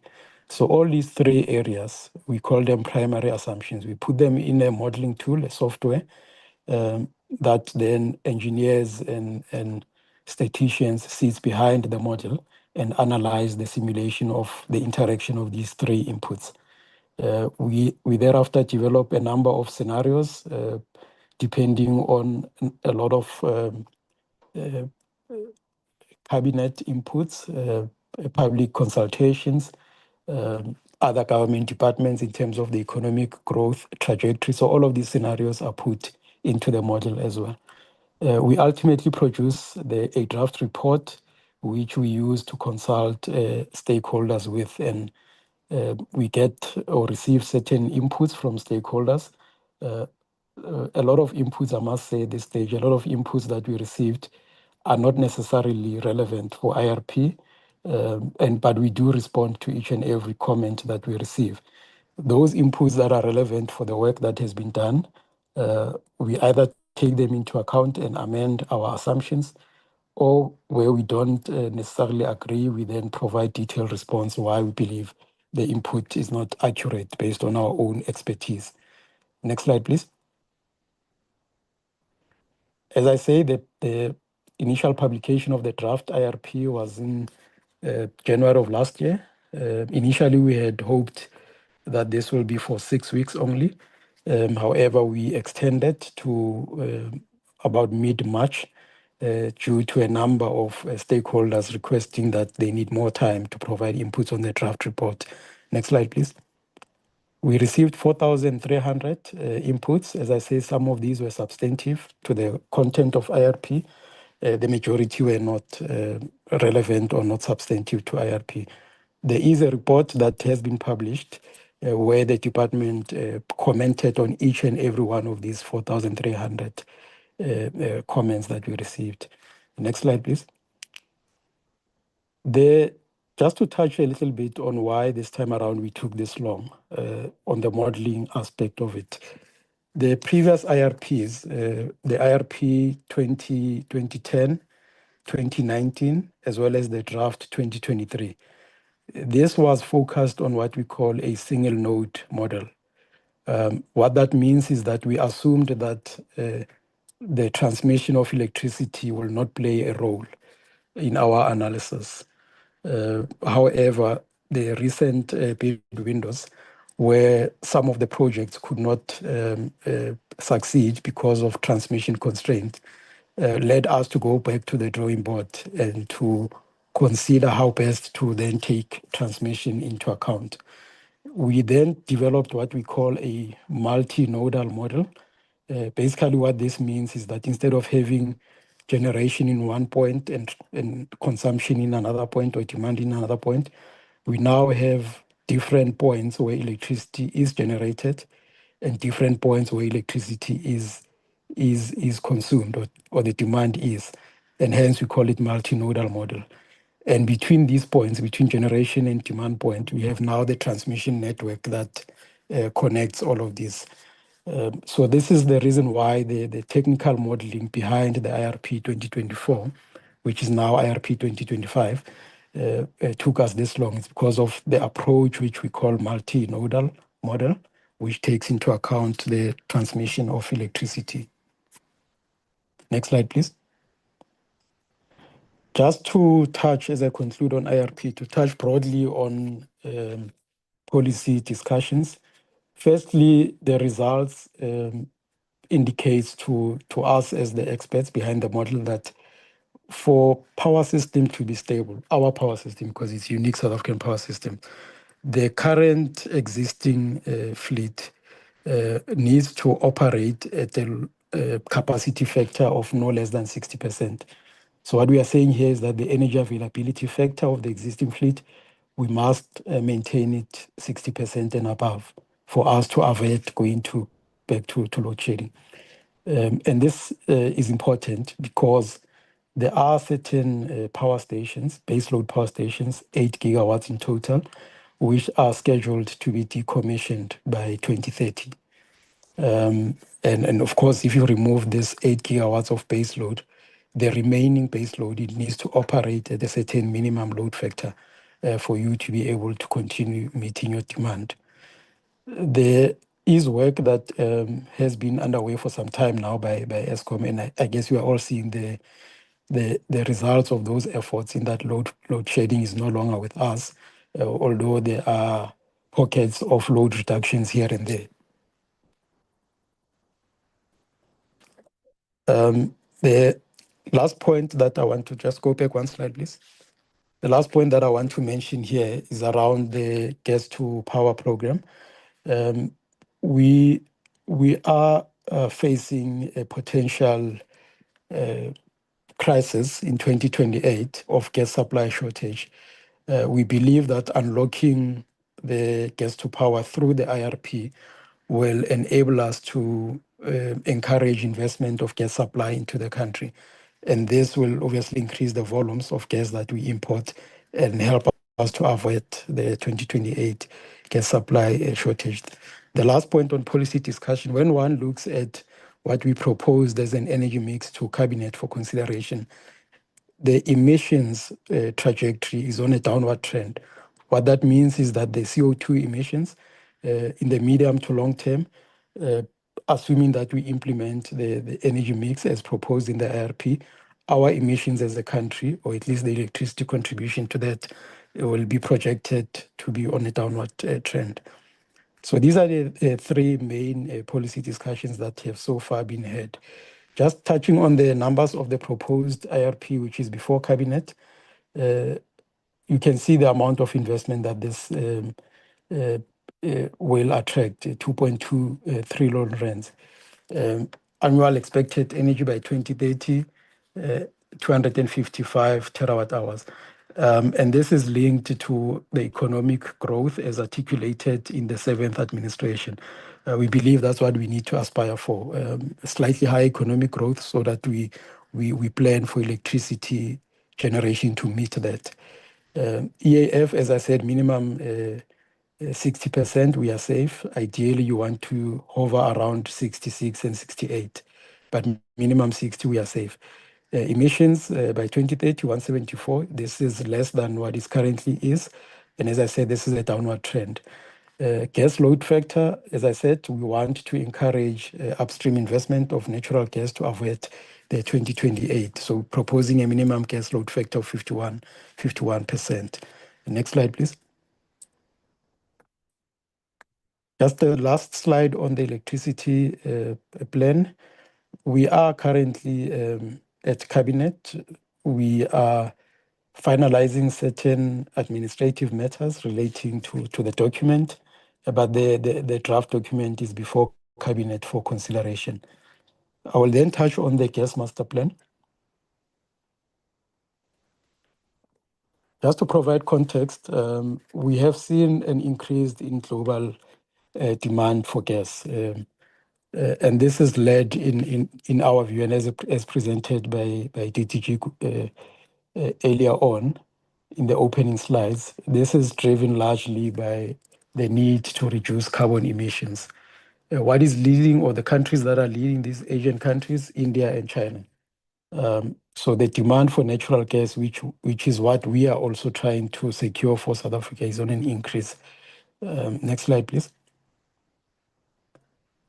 Now, when you look at the blue bar there, that's the demand, which is, as I said, forecasted to increase.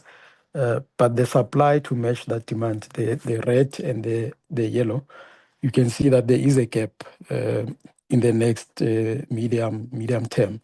Between 2025 and 2024, the gap starts to widen.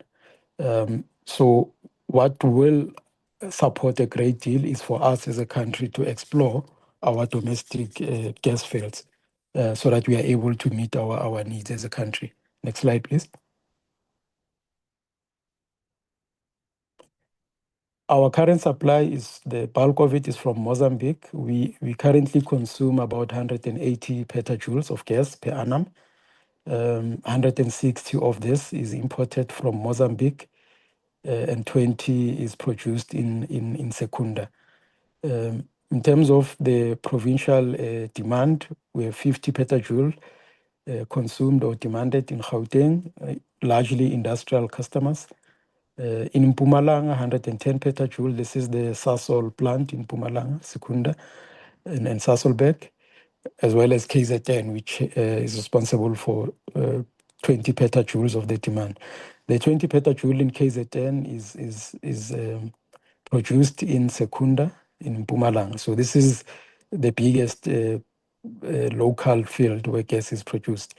The bulk, as I say, is imported from Mozambique. This gas from Mozambique is projected to decline because it's a finite resource. So between now and 2031 to 32, we'll be sitting at about 5% of the current levels. So this is the natural decline of the finite resource that is underground from Mozambique. What that means is that for us to continue having these economic benefits to the country, we need to find alternative sources for this natural gas. Next slide, please. Just click until the end. Thank you. One back. So in terms of our gas master plan approach, we have two planning windows, medium term and long term. And what we do is to seek to balance future supply and demand of gas, right, as well as predict the infrastructure that is required to meet this demand. The demand in itself is driven by two areas in the main industrial sector, as I said, in Gauteng. Largely, the industrial plants are located there, 50 petajoules currently, and in Mpumalanga, the 110 petajoules. What we are now introducing is the power sector growth, and this is articulated in the IRP. We're proposing conversion of certain coal-fired power stations as they retire, that we convert them to gas, diesel, as well as new gas to power. So that's the bulk of the power sector proposal. Next slide, please. The report itself, the gas master plan report itself, as I said, focuses on the supply analysis. Where is the gas source? Where is it coming from? Secondly, the gas demand, where is it demanded? And thirdly, the infrastructure that is required to connect supply with demand. Next slide, please. Just in terms of my second last slide, the timeframes, we're now at a stage where we are internally evaluating the report and bringing on board certain industry experts to support our work. The next step is to approach NETLEC and to get the consultations at NETLEC on gas master plan going. We believe that there has been quite extensive engagements with stakeholders at NETLEC in different formats. So the NETLEC process should not take that long for us. Next slide, please. Yes, so as I conclude, as I said, the internal discussions, we are almost concluded with that. We'll be getting a certain advisory panel on the gas master plan work, so that when we approach the engagements at NETLEC, we have the benefits of having our work externally audited by experts. And the last step in the approval will be taking it to cabinet. So we intend to go to cabinet by March, April of next year. Thank you, DDG. I'll hand back to you.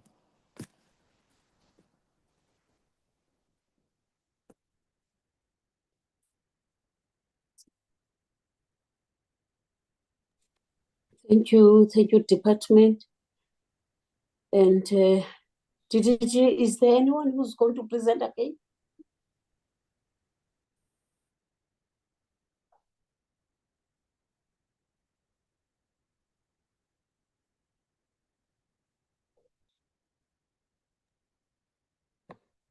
DDG, you must unmute.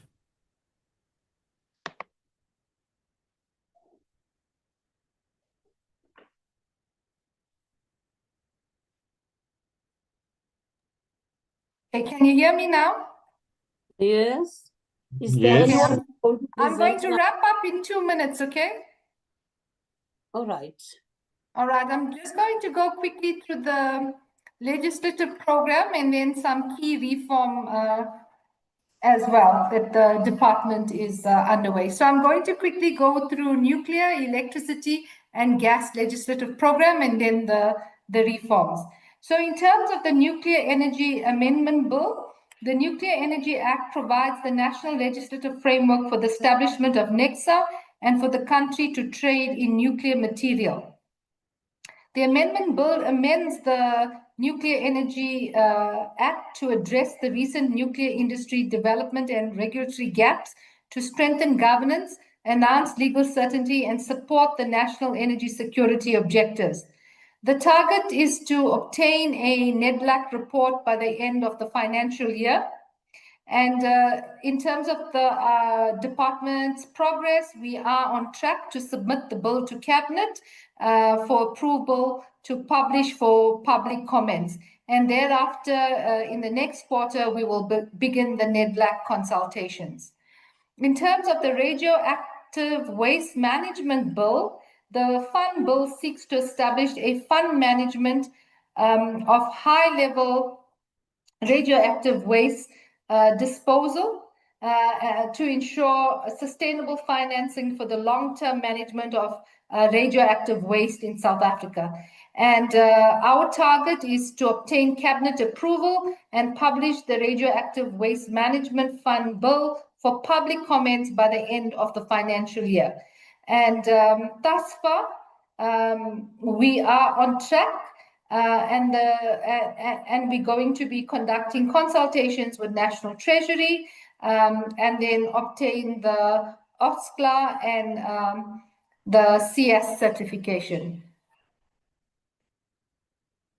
In terms of nuclear, we want to lift the care and maintenance of the pebble bed modular reactor, and the lifting of the state of the care and maintenance of the PBMR company will give that company a mandate to start engaging with potential partners and investors to develop high temperature reactors or the PBMR technology locally and internationally. The PBMR company will be transferred from Eskom to Nexa to enable the R&D activities. And we are in the process of taking this to cabinet. In terms of the electricity pricing policy, the revision of the EPP is intended to align with the implementation of the ERA and the ongoing market reforms and the current issues of electricity affordability, access, and economic impact. The target is to obtain cabinet approval by the end of the financial year. The next step is to finalize all the consolidation of inputs on the affordability policy positions and take the policy through public participation processes. The gas bill of 2025 seeks to align the legislative framework with the most recent developments in the field of gas transportation and storage and to address challenges that are emanating from implementing and enforcing the Act. The target is to introduce this gas bill to Parliament by the end of the financial year, and we are about to submit this bill to Cabinet. The restructuring of Eskom is at an advanced stage. In terms of the national transmission of a company of South Africa, the company has been separated as a subsidiary of Eskom Holdings and commenced trading in July 2024. The ERA provides for an open market platform to enable competitive wholesale of electricity. The NTCSA has submitted its market operator license application to NERSA for approval. NERSA announced a public hearing on the application that's scheduled for 30th September 2025, where stakeholders can make input. And then the NTCSA has also submitted the draft market codes to NERSA for approval, and that will take place after. So the public consultations will take place after NTCSA obtains a license. The department is also reviewing a market design and structure simultaneously. In terms of the distribution business, the National Electricity Distribution Company was registered with the Companies and Intellectual Property Commission in October 2022. The merger agreement has not been signed yet to date due to the liquidity and solvency challenges for establishing the subsidiary. So in terms of municipal debt, there's 102 billion rand of debt as of 30th June 2025. The department is working with a distribution agency agreement, which is voluntary, where Eskom will assist the municipalities to collect revenues, help them for better service delivery, and the net effect is that they will be able to pay Eskom because they will be able to better collect money and bill accurately.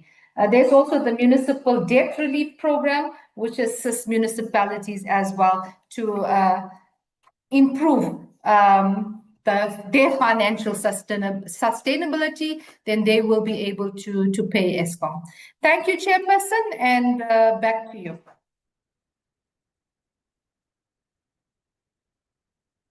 Thank you, DDG.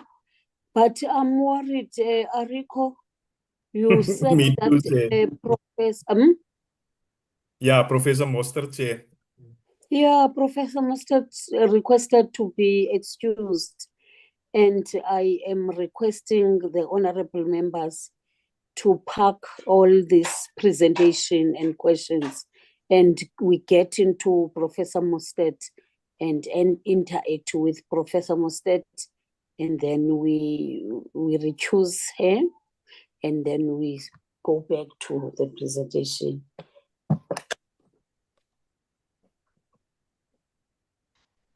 As I've indicated, Chair, Professor does not have a presentation document. She'll speak from her notes, Chair. So, yeah. Okay, okay. Welcome, Professor. Over to you.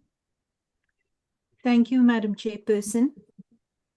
I appreciate that you brought me forward in the proceedings. Leave, unfortunately, at 5 o'clock for another meeting that I'm not allowed to miss or come late to. Honorable Chairperson, honorable members, Minister and Deputy Ministers, colleagues, thank you for the opportunity to speak to you today. All protocols observed. The work of your committee is vital. You carry the responsibility of scrutinizing decisions that shape not only the energy future, but also the health of our economy, the environment, and our communities. And it's an honor to be able to contribute to your work. Today, I want to offer you a metaphor.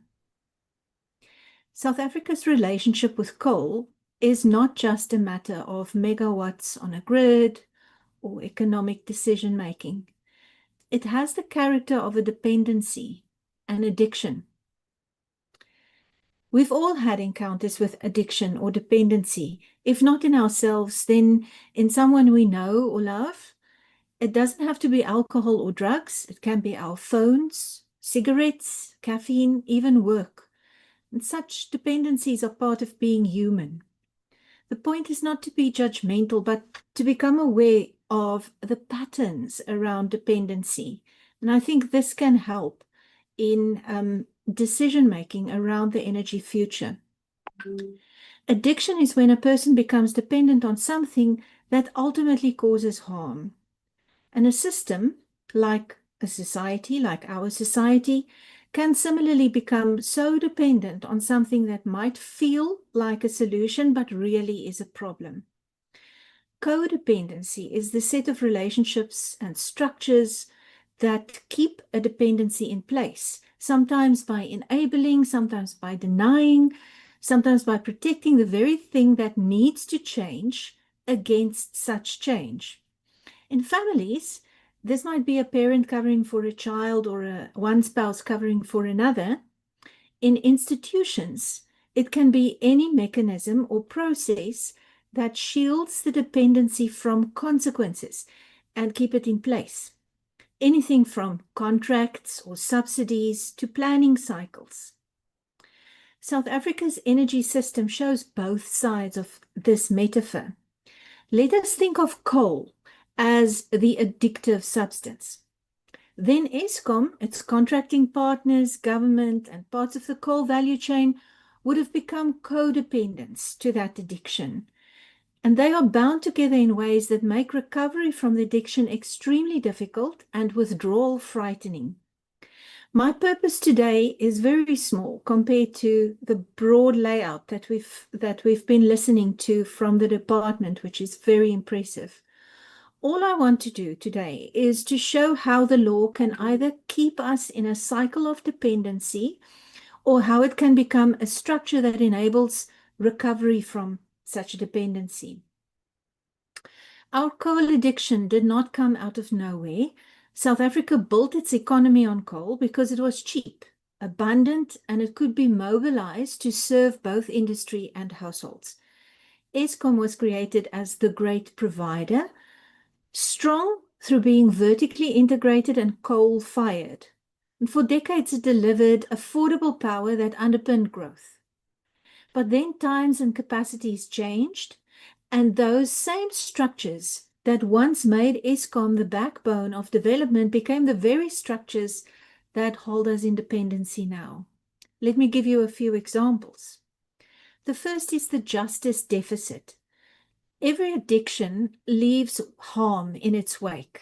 And the people living closest to coal plants carry the cost. Polluted air and water, displacement from land, the destruction of livelihoods. Young people growing up in places like eMahlaleni or Kriel find their futures narrowed by an industry that must be winding down, but will leave behind social devastation. And these are not abstract harms. They are the visible injuries of dependency.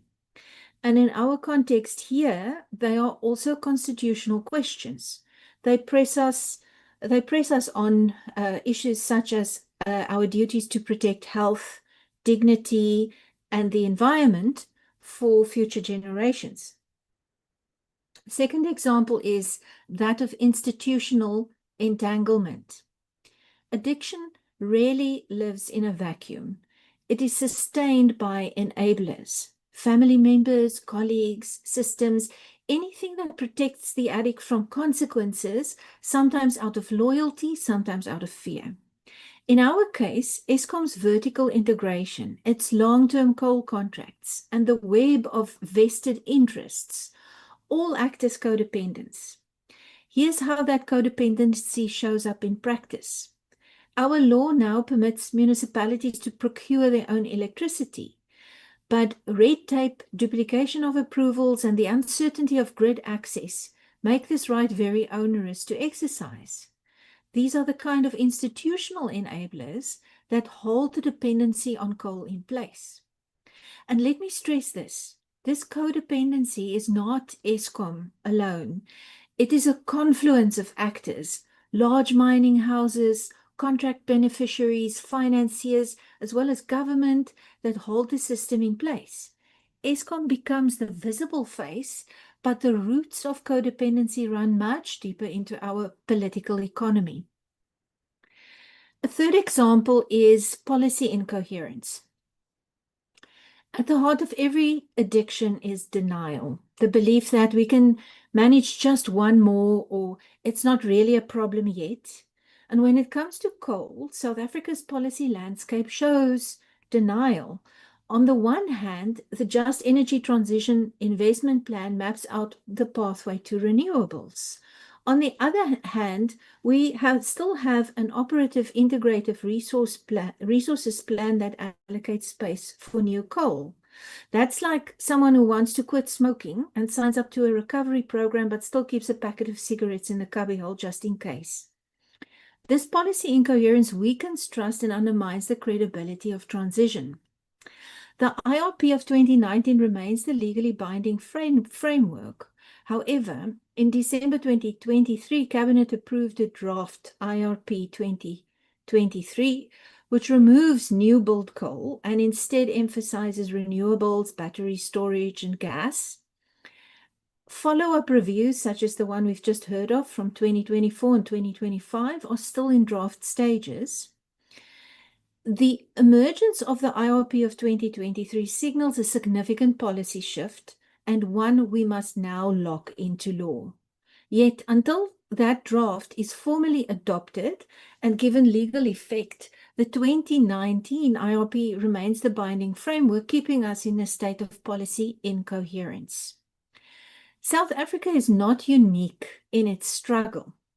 In Poland, the European Union has put billions of euros on the table to support a transition to low-carbon energy. Yet, entrenched mining unions and political resistance make change slow and difficult. And the lesson we can take from that is that you can't break a dependency by just throwing money at the problem. We have to address the codependencies directly. Otherwise, the funds we're receiving through, for instance, the Just Energy Transition Partnership will not be effectively spent. Another example is India, that likewise struggles with coal dependency.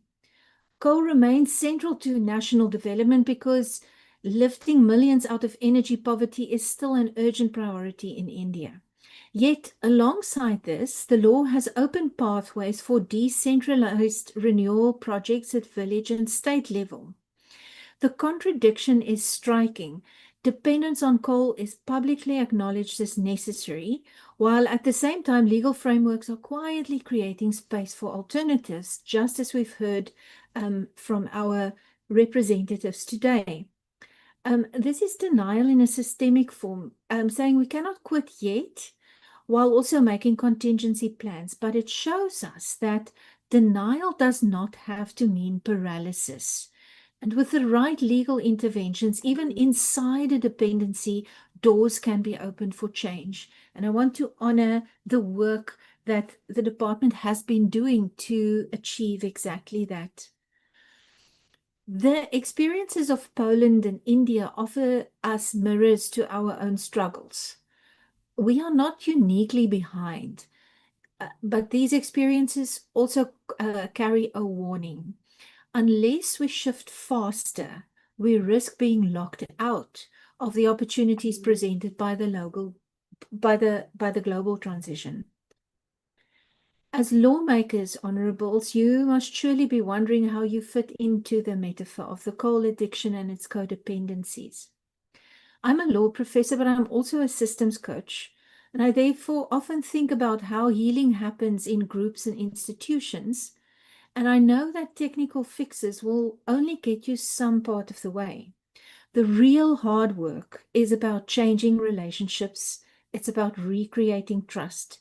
And here, when it comes to law in the context of coal and its codependence, it's about whether and how rules and structures within the system reinforce unhealthy patterns or whether they open up the possibility for resilience. And that perspective is what I would like to bring into a legal analysis. As I said, the law itself can function in one of two ways. It can enable the dependency or it can intervene to create recovery. When the law enables dependency, it often does so quietly through frameworks we take for granted. Here are 3 examples.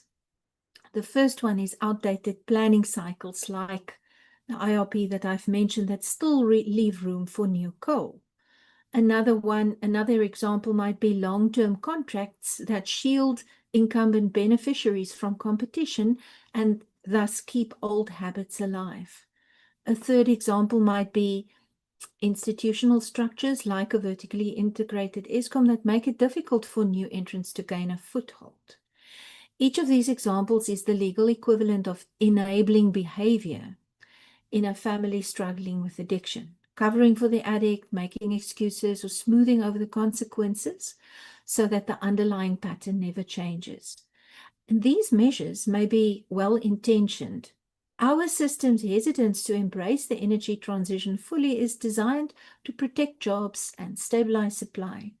But we must remain aware that such hesitance keep us in codependency, postponing the inevitable, and raising the cost of eventual withdrawal. By contrast, the law can also act as a healing intervention.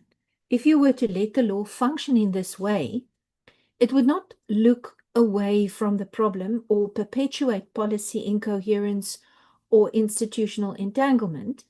Instead, it could structure the conditions for recovery, and here are a few ideas as to how. One example would be that the law can compel regular and transparent planning updates so that outdated strategies are replaced before they derail attempts at reform and transitioning. Another example is that the law can make it easier for municipalities and private producers to bring new energy online, breaking the monopoly that sustains the dependency. The law can also require that every coal plant's decommissioning plan includes clear obligations to communities and workers, preventing the social devastation that unchecked withdrawal would cause. And the law can mandate that ESCOM itself evolves, as it is doing, shifting from the codependent anchor it is to an accountable facilitator within a diversified system. In this way, law becomes the equivalent of a family intervention, setting boundaries, creating accountability, and insisting on healthier relationships. It's not an easy process, but I think it's the only path to resilience. Important steps have already been taken that point us away from dependency, lifting licensing barriers, opening procurement, and beginning the unbundling of Eskom. These are real movements away from addiction, even if the recovery is uneven and contested. First, our courts have already begun to treat climate obligations not as aspirations, but as duties. In the Deadly Air judgment, the High Court found that the state's failure to act on legislated air quality commitments violated constitutional rights. And that ruling makes it clear environmental and climate obligations are legally enforceable, not optional. Second, municipal procurement law has also moved forward. The amendment of Schedule 2 of the Electricity Regulation Act opened the way for municipalities in good financial standing to procure power directly from independent producers without needing ministerial approval. And that was a breakthrough.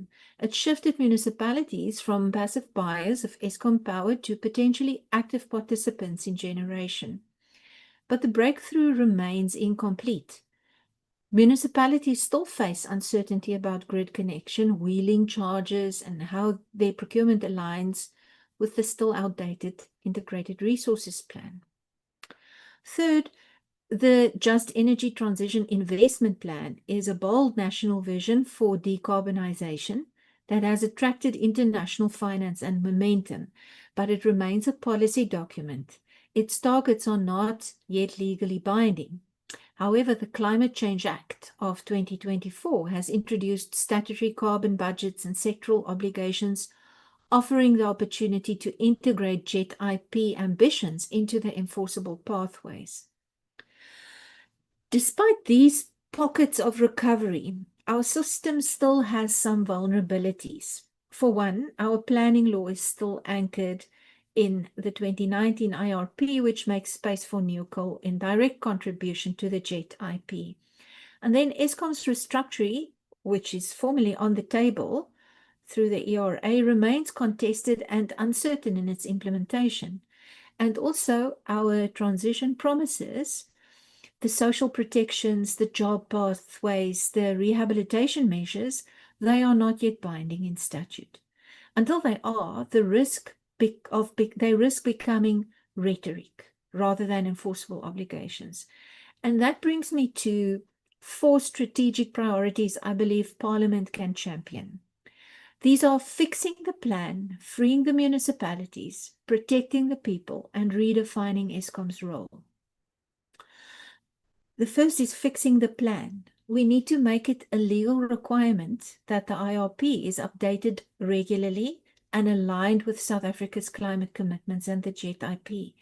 At present, outdated planning laws act as a relapse trigger. It pulls us back into coal when we know we must move forward. Binding update cycles would prevent paralysis and make the IRP a credible recovery plan. The second point, freeing the municipalities. Right now, municipalities are told they may procure power, but the maze of approvals and the lack of guaranteed grid access mean the door is still half shut. Parliament can simplify procurement law to cut duplication and create certainty. And if that happens, municipalities and independent producers can bring new energy online far quicker, relieving Eskom's burden and diversifying our energy system. The third point is about protecting the people. The just energy transition must not repeat the mistakes of the past. Every decommissioning plan should, by law, include funded commitments for local jobs, retraining, land rehabilitation, and social support. We have examples like the decommissioning of Komati that show us the risks of handling decommissioning with too narrow a project design, insufficient outreach, and delays in delivering tangible community benefits. Workers and residents are reported feeling uninformed and excluded, thus deepening distrust rather than building it. And this is not just a planning error, it's a failure of justice, a breach of trust, and a cautionary tale to Parliament of how the codependency metaphor plays out in real life. Parliament can ensure that justice is not only promised, but written into every statute that governs the transition. The fourth point is about redefining Eskom's role, and this is perhaps the hardest step, but it is central to breaking codependency. Eskom cannot remain the anchor of our codependency. Its role has to shift from monopoly provider to facilitator of a more open, accountable system, and that requires 4 practical steps in law. The first is Eskom's functions must be separated in law. Parliament is busy working on requiring Eskom's 3 main activities of generation, transmission, and distribution to be managed separately. The first step has already been taken with the creation of the National Transmission Company of South Africa. And this gives the national grid its own independent legal identity. And this is important because it ensures fair access to the grid for all producers, not only Eskom itself. The rest is in the planning, as we've heard, but they need to be implemented for South Africa's energy crisis to be resolved. The second step would be for coal plant managers to have room to act. Eskom's coal fleet is one of the biggest risks to stability of the grid. At present, decisions about maintenance and turnaround are stuck in layers of bureaucracy, and law can empower specialized turnaround teams to manage coal plants directly and transparently so that poor performance is assessed quickly and effectively. Third point would be about governance safeguards that must be strengthened. Eskom's history of corruption and mismanagement shows the dangers of weak oversight. Parliament can legislate for stronger governance requirements, independent boards, clear reporting duties to Parliament, and strict anti-corruption rules to rebuild trust in Eskom as a public institution. And fourth, communities and workers need to be heeded. Every step of Eskom's restructuring should carry legal obligations to protect people, for instance, through retraining opportunities for workers, rehabilitation of land, and support for local economies.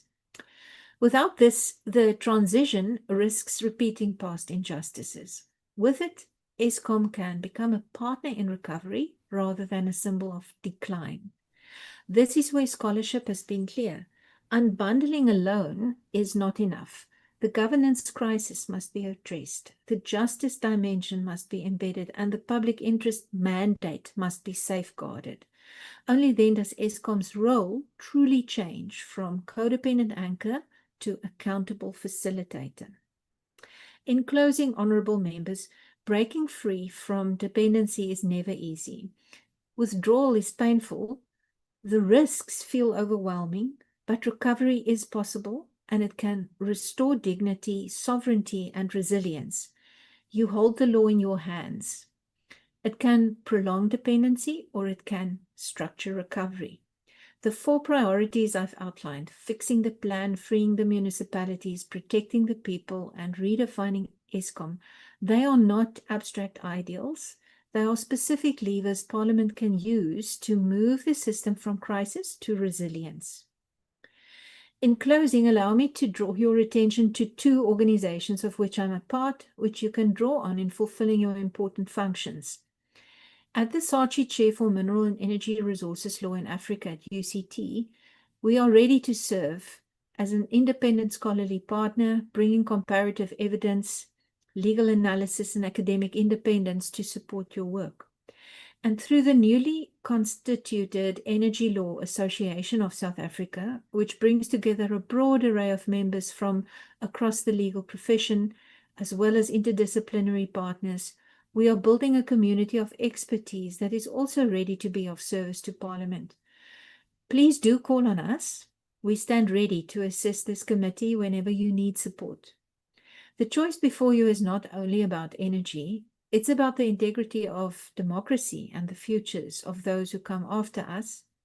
Thank you for listening, and thank you for your service to this country.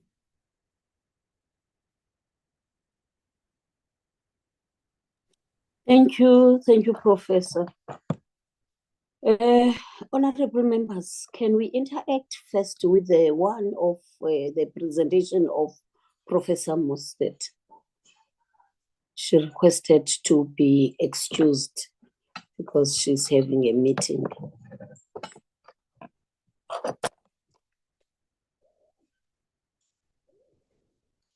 Mr. Paulson's hand is raised, Chair. Mr. Nchabileng. Okay, let's give Paulson, Honorable Paulson, followed by Honorable Nchabileng, and then Honorable Nkosi for now. Thank you, Chairperson, and greetings once again. Thank you, Professor Mostert, for the presentation. In your presentation, you highlight one of the issues you highlight is policy incoherence, specifically that the GIP points towards renewables, while the IRP 2019 still allocates new coal capacity. So I'd like to know if you feel that the upcoming IRP 2025, 2024, 2025, as mentioned in the previous presentation by the Department of Electricity and Energy, if it successfully addressed this incoherence, or does South Africa's energy planning document still continue to reflect conflicting approaches to energy sources? And then also the just deficit for coal-affected communities. I agree with you, it's a significant concern, and there should be some constitutional obligations towards those coal-affected communities.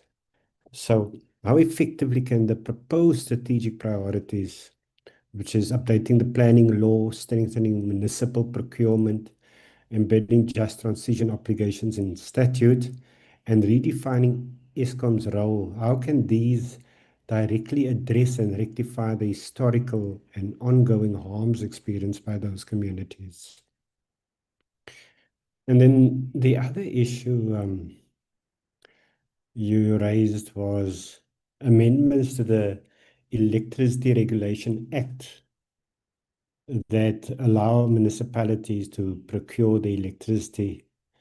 And how broadly has this provision been utilized by municipalities since its amendment? Because I don't know of many municipalities that have gone out and procured their own electricity or negotiated for their own electricity. And what observable benefits or challenges have arisen for local governments? I think, and this is typically the case, municipalities would want to see someone else lead and see what the pitfalls are that they have to look out for. So has there been any observable benefits or challenges that we know of? Thank you very much, Chairperson. Thank you, Honorable Paulson. Honorable Jolie.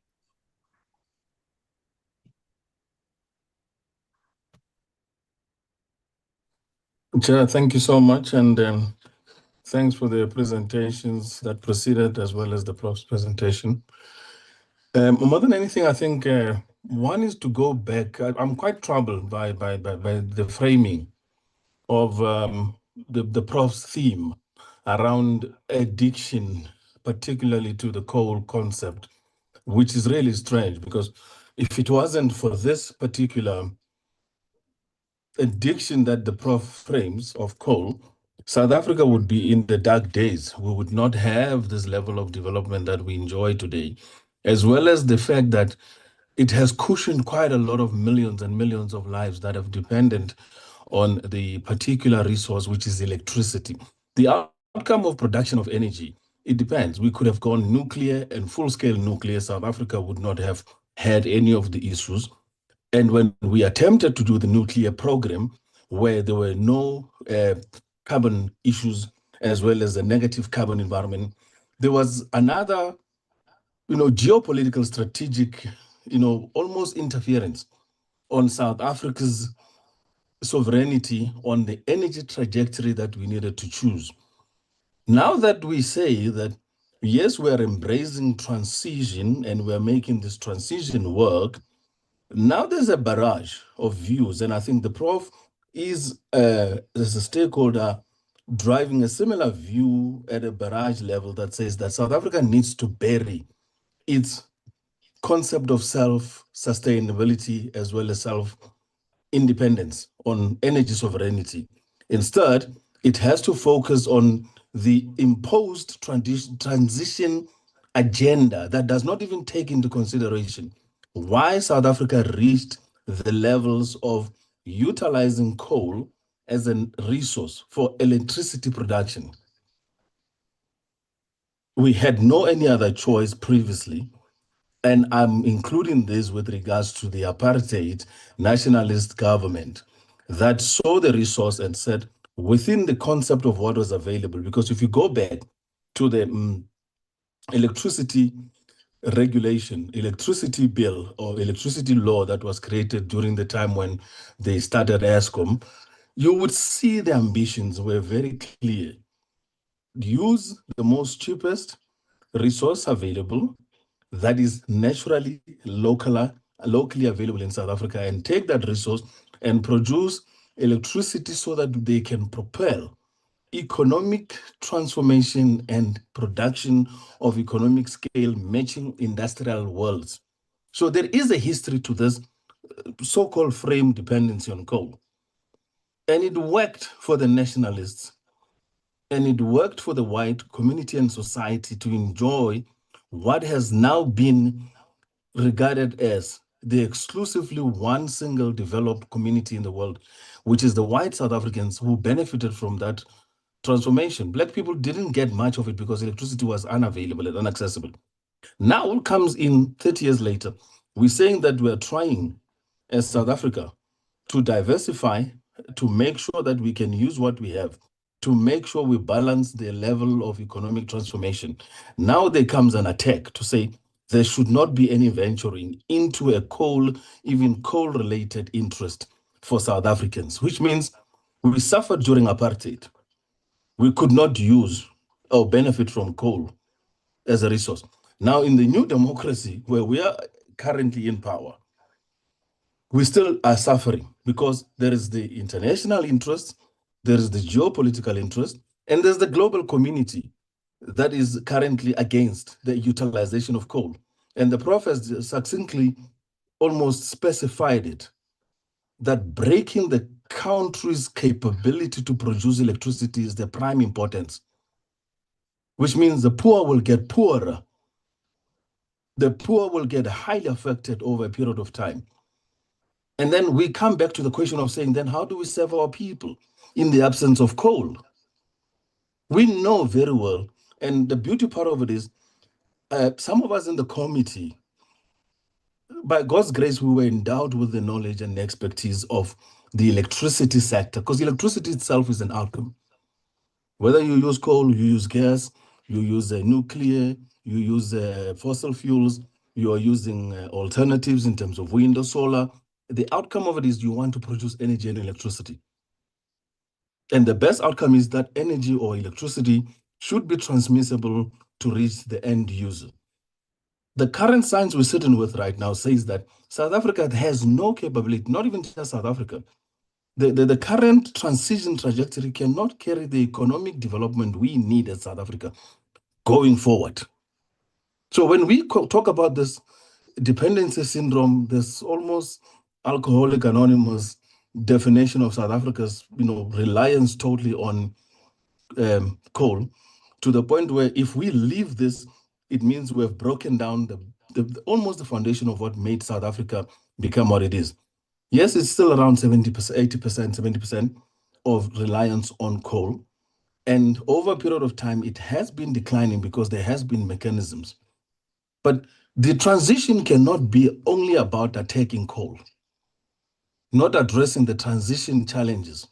Renewables have a significant amount of coal. By the way, 30% of renewables are coal-based, let alone the mining of coal needed to be used in order to create the renewable economy. So can we at some point address the question of saying South Africa transitioning has to be based on the balance? I love what the minister said when he said that let's not be against or for And, if I am for something, I'm against everything altogether. If I'm for coal, I'm against anything else that does not couple itself with coal. If I'm for renewables, I'm against anything else that relates to coal. Let's move away from that mindset and really start addressing the fundamentals of what our society is driven by. And our society is driven by the need of energy. And if that energy, we can derive it. Today, we've got Medupi Kusile that is producing electricity almost at a level where the carbon emissions are so low that the coal has been cleaned. But when you say clean coal, you suddenly become somebody who gets almost criticized. So at some level, I'm very concerned that our academic institutions, which are public, are driving an agenda against the state and against our people's development and economic, future, that if we start doing what is proposed in the prof's views, we're going to disintegrate the entire economy of South Africa and break down this society called South Africa. So, Prof, I think we need a far much more broader engagement because these are ongoing talks so that we find each other. There's a concept we're saying now, we say, let's be disagreeable to convince each other. We're currently disagreeable and we are convinced on the fact that we need a transition to clean up the resources.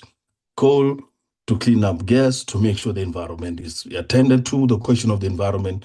But the environment cannot dictate to a point where it removes all the carbon and no life is left in the economy or society. There has to be a balance. And we know scientifically, carbon, the end of it is human life. We are created out of carbon. So if we say carbon must be removed completely, we're talking something else. So can we really be serious about the question of transition in addressing its imperatives with regards to economic transformation and development? I'll give you one last example. China has done it. 1 million megawatts of coal power plants, and they're still growing in building brand new coal power plants. But at the same time, they have been building 200 and now they're scaling up to 300 megawatts of renewable alternative solutions. And there has never been a challenge in dogmatic ideological confusion. It was clear we are going to propel our people out of poverty, bring them up into the middle class strata. 900 million people have been relieved of poverty, and they're living a life that the state can provide them what? Transportation, they can have housing, they can have public institutions that are functional because of what? The use of coal, as well as the industrial development in the utilization of new innovative sectors such as renewable energies and technologies. And they are expanding further. They are going into gas for industrialization, and they're using nuclear for now zeroing out the requirements of carbon. So I think I just wanted to maybe bring a synthesis to what was shocking for me at the level of how almost the topic was sort of dissected on this particular element, that we are totally dependent to a level whereby we need to literally break down the state in order to move away from the dependency of coal. I disagree totally. I think there is a balance for every resource. Coal, nuclear, there's a balance for gas, there's a balance for wind, there is a balance for solar, and there is a balance for gas in our case. And we build all those things simultaneously. And over time, the ones that are heavy in terms of carbon emissions, we bring in the purification as well as the resolving of the carbon emission question, but not in the absence of it.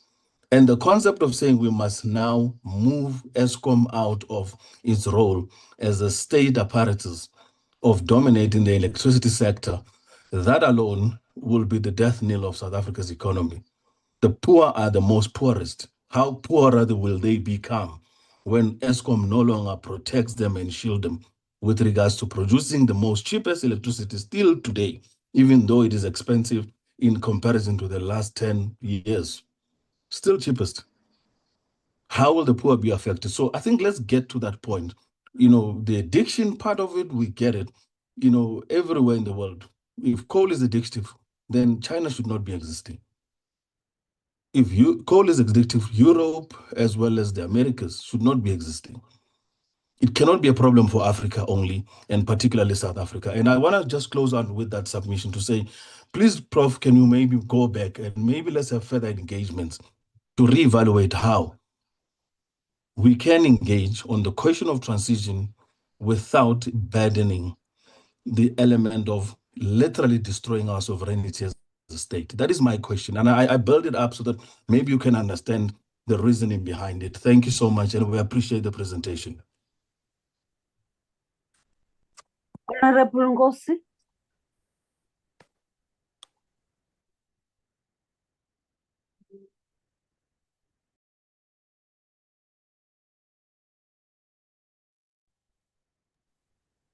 President Nkosi has been struggling with network issues, Chair. Or is he on now? Okay. Yes, I'm on. Thank you very much, Ariko. Thank you, Chair. Chair, mine won't be long, Chair. It has been alluded in the presentation that the challenges of decarbonization in South Africa are not just technological or economic. They are deeply rooted in historical, social, and legal issues. The transition away from coal is a massive undertaking with, of course, significant implications for the country. Given the historical and legal frameworks that have shaped South Africa's resource sector, I just wanted to check with Professor, maybe when we get time one day when we engage, what are specific legal reforms that are or necessary to facilitate a rapid and fair decarbonization process? And also, I wanted to check if we have a discussions on what role can South African legal system, and particularly property and mineral law, can play in addressing the social and environmental challenges of decarbonization. I think those are the things maybe I wanted maybe to have discussions, or also maybe in the future or even now, if Professor is able maybe to engage further. Thank you, Chair.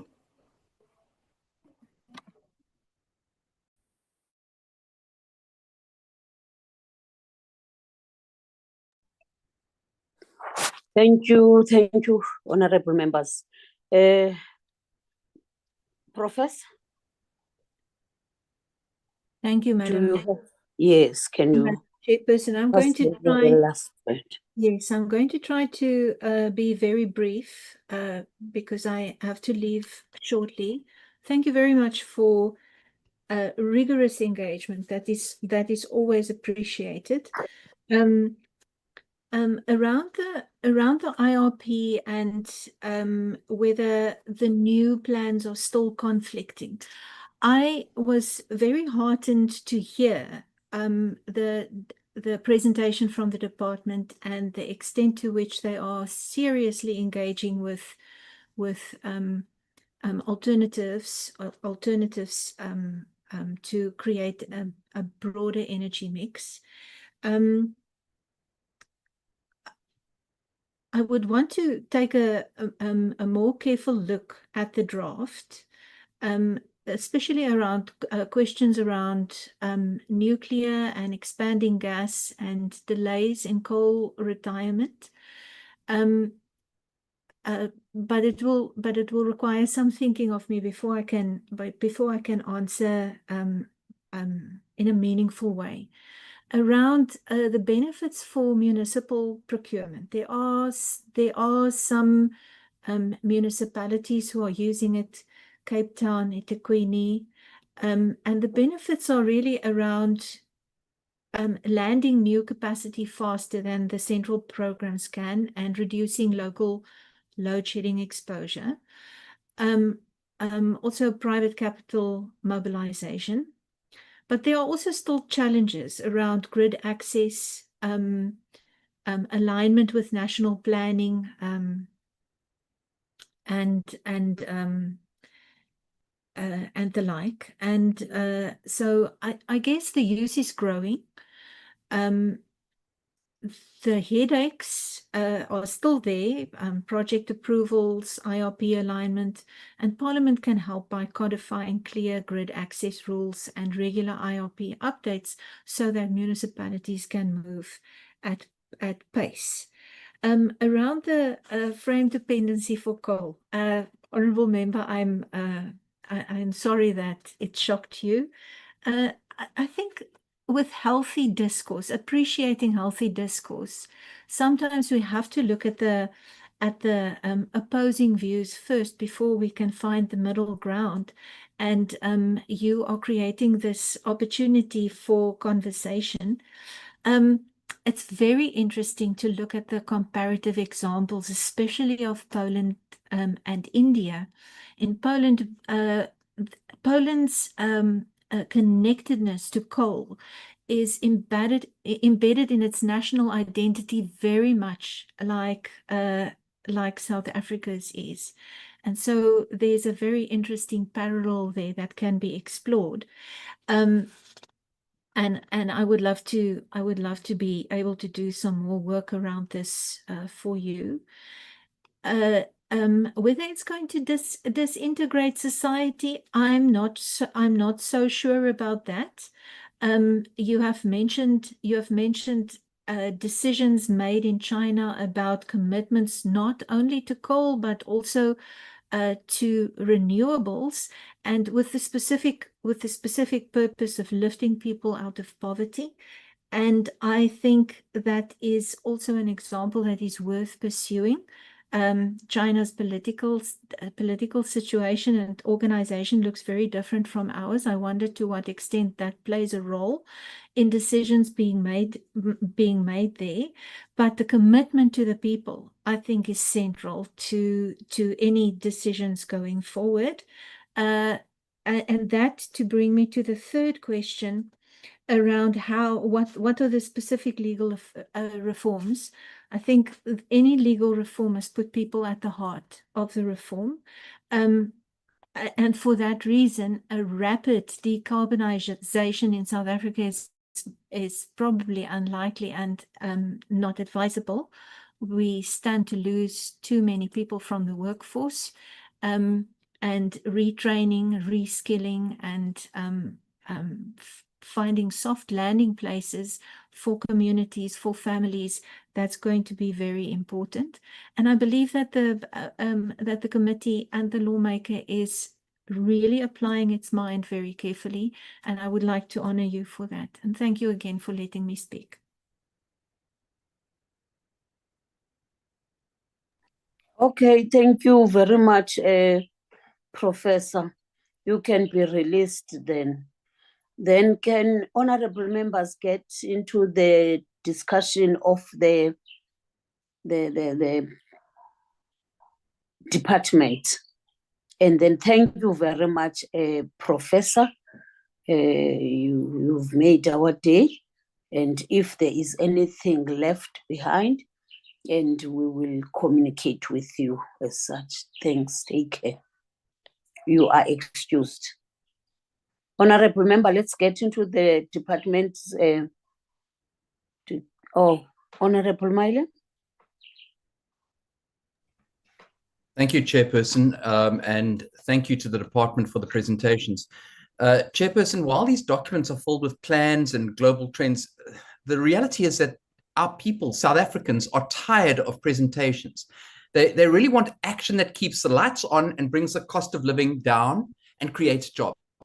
So my questions today are going to focus on the gap between what the government's plans are on paper and the reality experienced by citizens and businesses every single day. My first question concerns the delays that cripple our energy sector. So the department's presentations, and there were two presentations, so I'm going to chop and change between them, but the presentation on strategy, that was Mr. Audat's presentation. On slide 34, indicates that the integrated resource plan was due for approval in the second quarter of this year. Well, we're now in the third quarter, and it's still remaining as a work in progress. And similarly, the gas master plan is also very delayed. He indicated that the integrated energy plan was supposed to take 18 months Now, if we look at the date when on his own slide, he indicated that the minister received the powers on the 1st of April of 2024. 18 months would take us more or less to the end of this year. However, we are stuck in phase 1 of the integrated energy plan.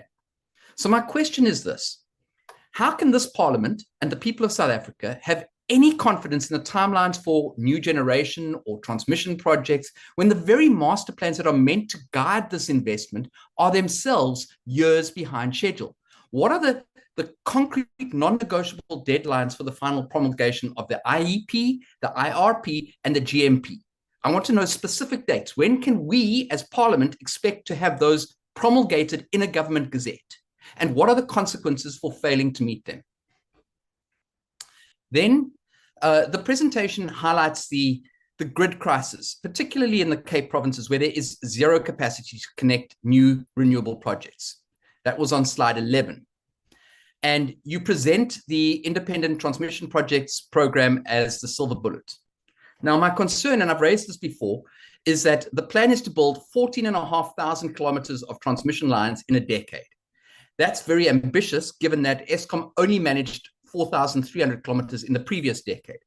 So my question is, what guarantees can you provide that the ITP program won't be crippled by the same red tape, localization hurdles, legal challenges that have stalled these generation projects for years? And very critically, how do we protect consumers from potentially exorbitant tariff increases that will result from those delays? Then we've been promised the unbundling of Eskom for years as the key to unlocking a competitive and efficient energy market. But the update confirms that the legal separation of the distribution entity is stalled, and I quote, due to liquidity and solvency challenges. That suggests that there is a fundamental failure in the reform process. So when will those liquidity issues be resolved? As a follow-on to that, the new NTCSA takes on the role of system and market operator. What mechanisms are going to be put in place to guarantee its absolute independence from Eskom generation and the department, ensuring that it cannot engage in anti-competitive practices? And how will you ensure that it provides fair, transparent grid access for all independent power producers? In both presentations, there was confirmation that there is a heck of a lot of support for new nuclear. You spoke about the fact that environmental authorization has been granted for a 4,000 megawatt plant, and your strategy involves investing in next generation nuclear technologies. So I have a couple of questions about this. The first is that there seems to be an undue amount of support for small modular reactors. Now, I think they're a great technology, but they are essentially an unproven technology in a commercial environment. There is not one commercially operating small modular reactor anywhere in the world. There are several pilot small modular reactors, but there's not one commercially operating small modular reactor. So would it not be better at this time to adopt a wait-and-see approach, to let the technology mature a little bit before we start running down this road? At the same time, we are in a country with severe fiscal constraints, and we have world-leading solar and wind resources that can deliver power cheaply and quickly. So what is the economic case for a new nuclear build program? Where is the business plan, the financial viability of that program? You know, the minister spoke about the nuclear, that Koeberg having the lowest levelized cost of electricity of any generation plant in South Africa. That's fine. We'll talk about that offline. But going forward, we have to invest many, many hundreds of millions of rands into building new nuclear. And we cannot say that Koeberg's LCOE is going to be the same as what a new plant's LCOE is going to be. So where is the business case for that? My last question is this. Much was made of INEP. Now, I was a member of the Portfolio Committee of Mineral Resources and Energy in 2019. And I recall a presentation from the Department of Mineral Resources and Energy at the time, where they spoke about the backlog on electrification and connections. In 2019, the backlog was, wait for it, 1.6 million households. We're now in 2025. The backlog is 1.6 million households. So we're not closing that gap. We're not reducing that by any meaningful number. The other issue that has arisen around INEP is that it has been said repeatedly that we are now at the point where it is difficult to connect new households to the grid. So it is not grid connection that we're talking about, it is localized electrification. But I don't see a plan from the department, from Eskom, or from anyone really, to put in place microgrids, to put in place solar generation, to put in place any kind of distributed generation that will address those difficult to connect, far-flung rural areas and make sure that they have access to electricity. The last issue with regard to INEP is this. It is very difficult to get granular level statistics on electrification. The only real source of data is the General Household Survey from Statistics South Africa, which, by the way, doesn't say that we are at 94% electrification of households. It says we are at 90%. So we need to put in place better measurement tools. What is being done to address that shortfall? Thank you, Chairperson. Thank you, Honorable Mailem. Honorable Olsen. Thank you very much, Chairperson, and thank you once again for the presentation.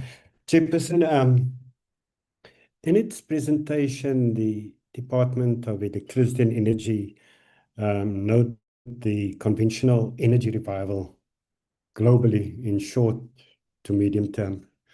So in other words, the conventional energy is coal.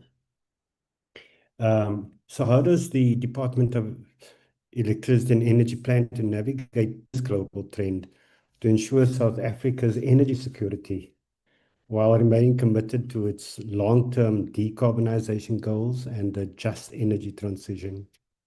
And I agree with that we need a secure energy. We need to have a stable energy supply, and for that reason, Chairperson, the EFF is agnostic when it comes to where we get our energy from.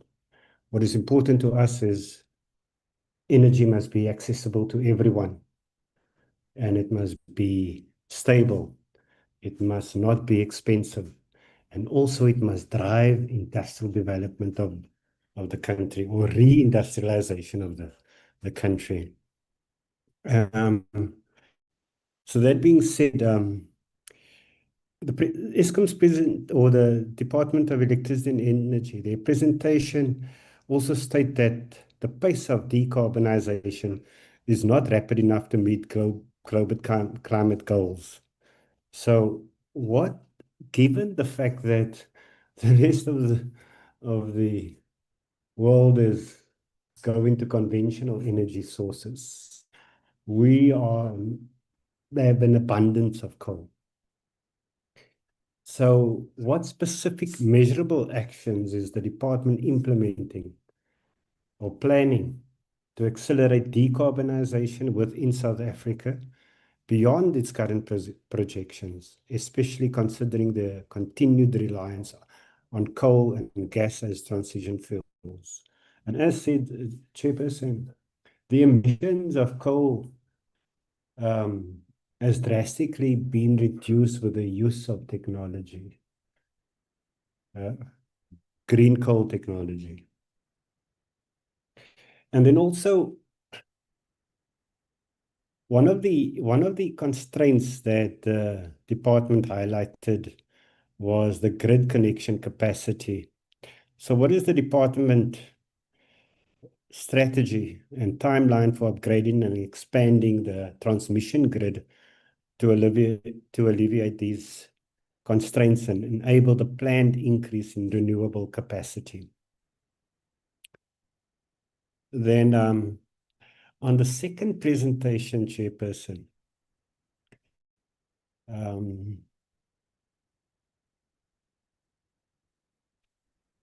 the department thinks about universal access, affordable, available, and quality energy by 2030. In the BUSA presentation, they note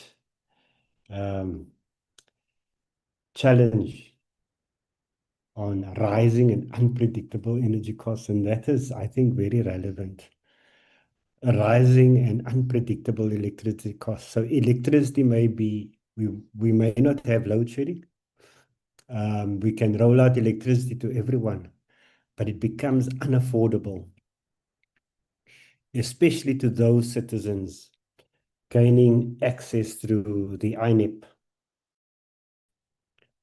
So how will we look at making electricity? How will the revised electricity pricing policy ensure affordability for our citizens, especially those who are getting access through INEP?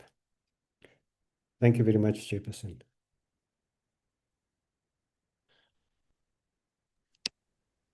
Honorable Nkosi.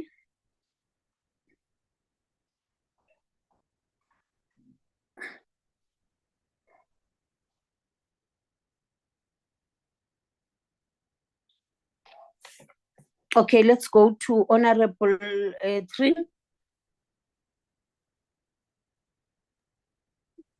Thank you. Thank you, Chair. And, Chair, let me also appreciate the presentations. And it's a pity that I probably didn't say this earlier, but I think in terms of Professor Morsted's presentation, I think one could also argue that those who push the the renewable energy program are possibly just as addicted to that particular cause. And I think, as Honorable Njabaleng indicated, I think a balanced approach is certainly what is needed. Having said that, Chair, on AI disruption in the first presentation, does the department view AI as having a positive or a negative effect on our energy security?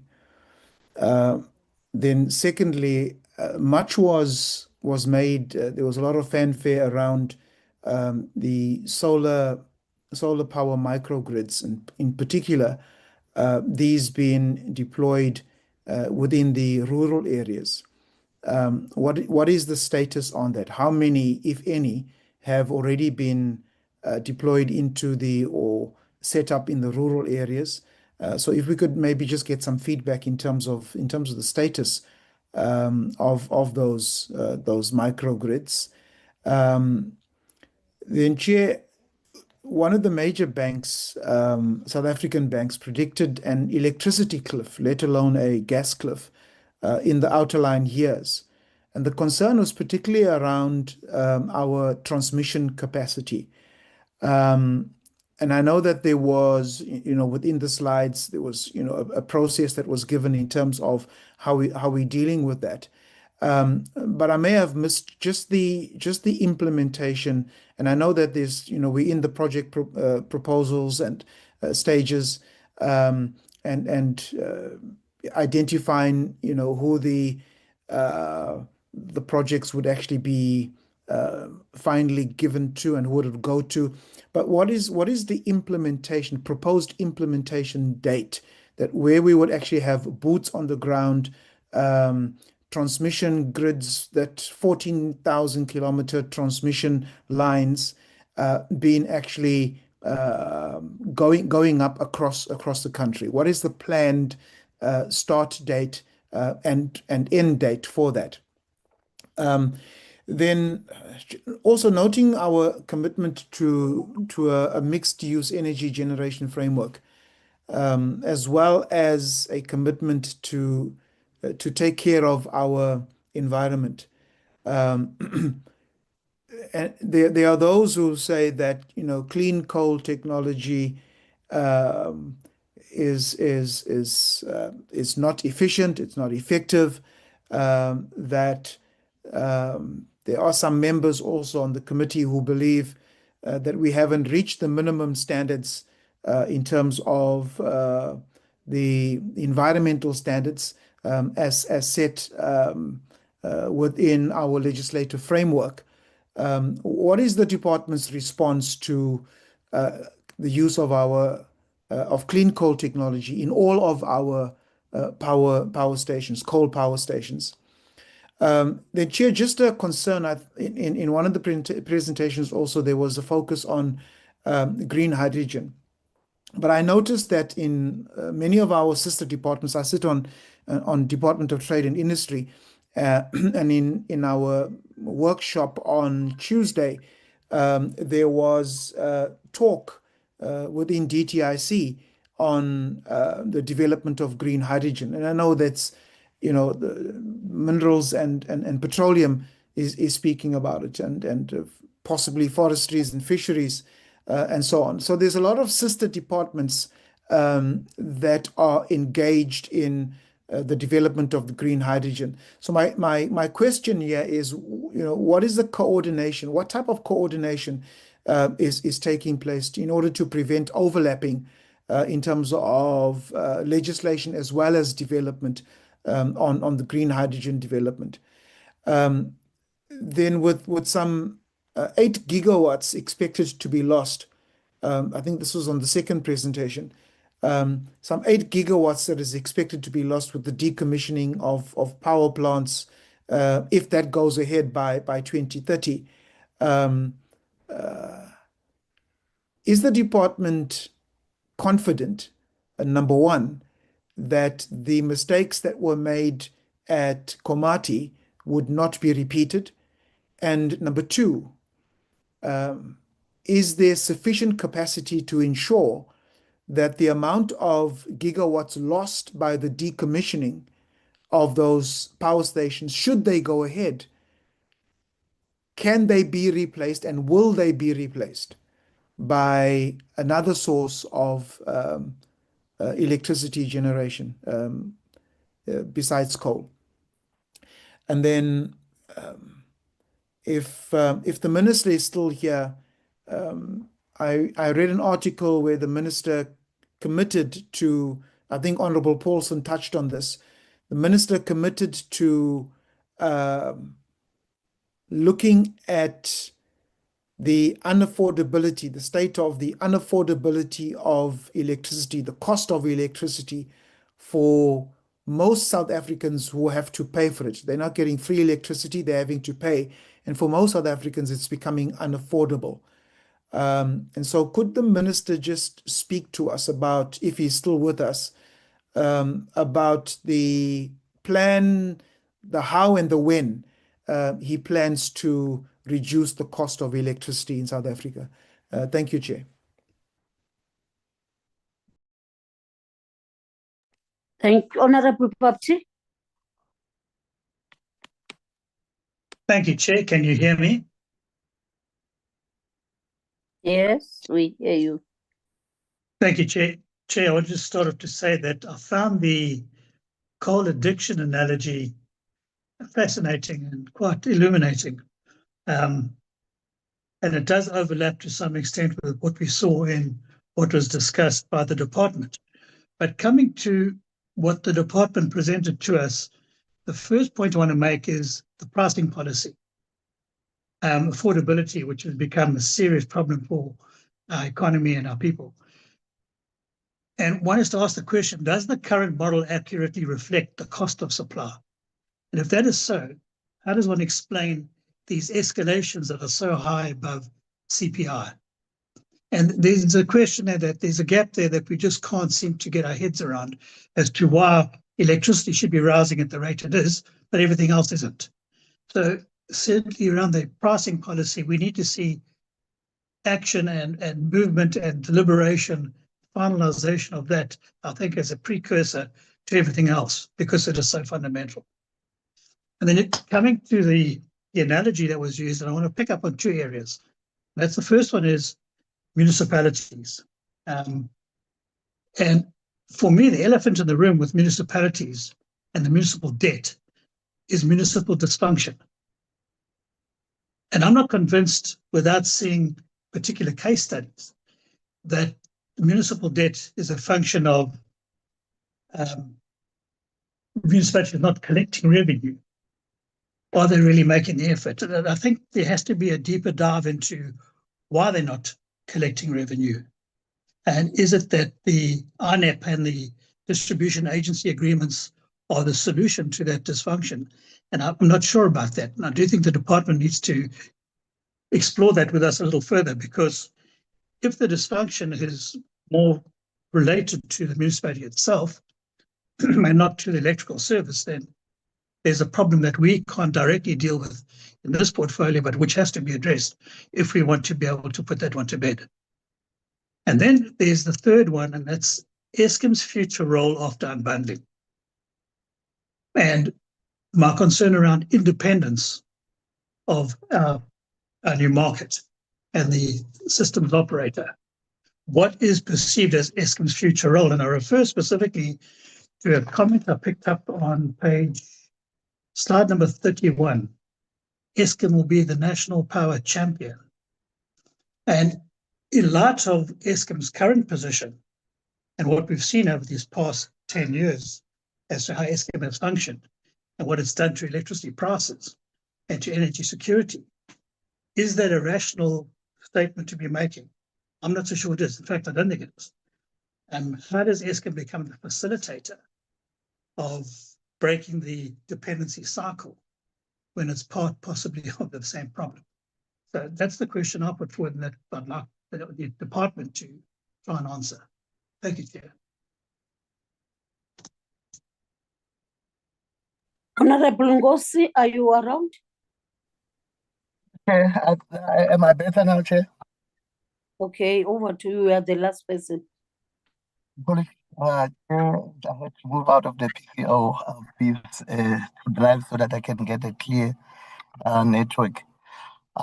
Chair, I agree that South Africa's energy sector is indeed undergoing a profound transformation, driven by global mega trends like your decentralization, your decarbonization, and digitalization.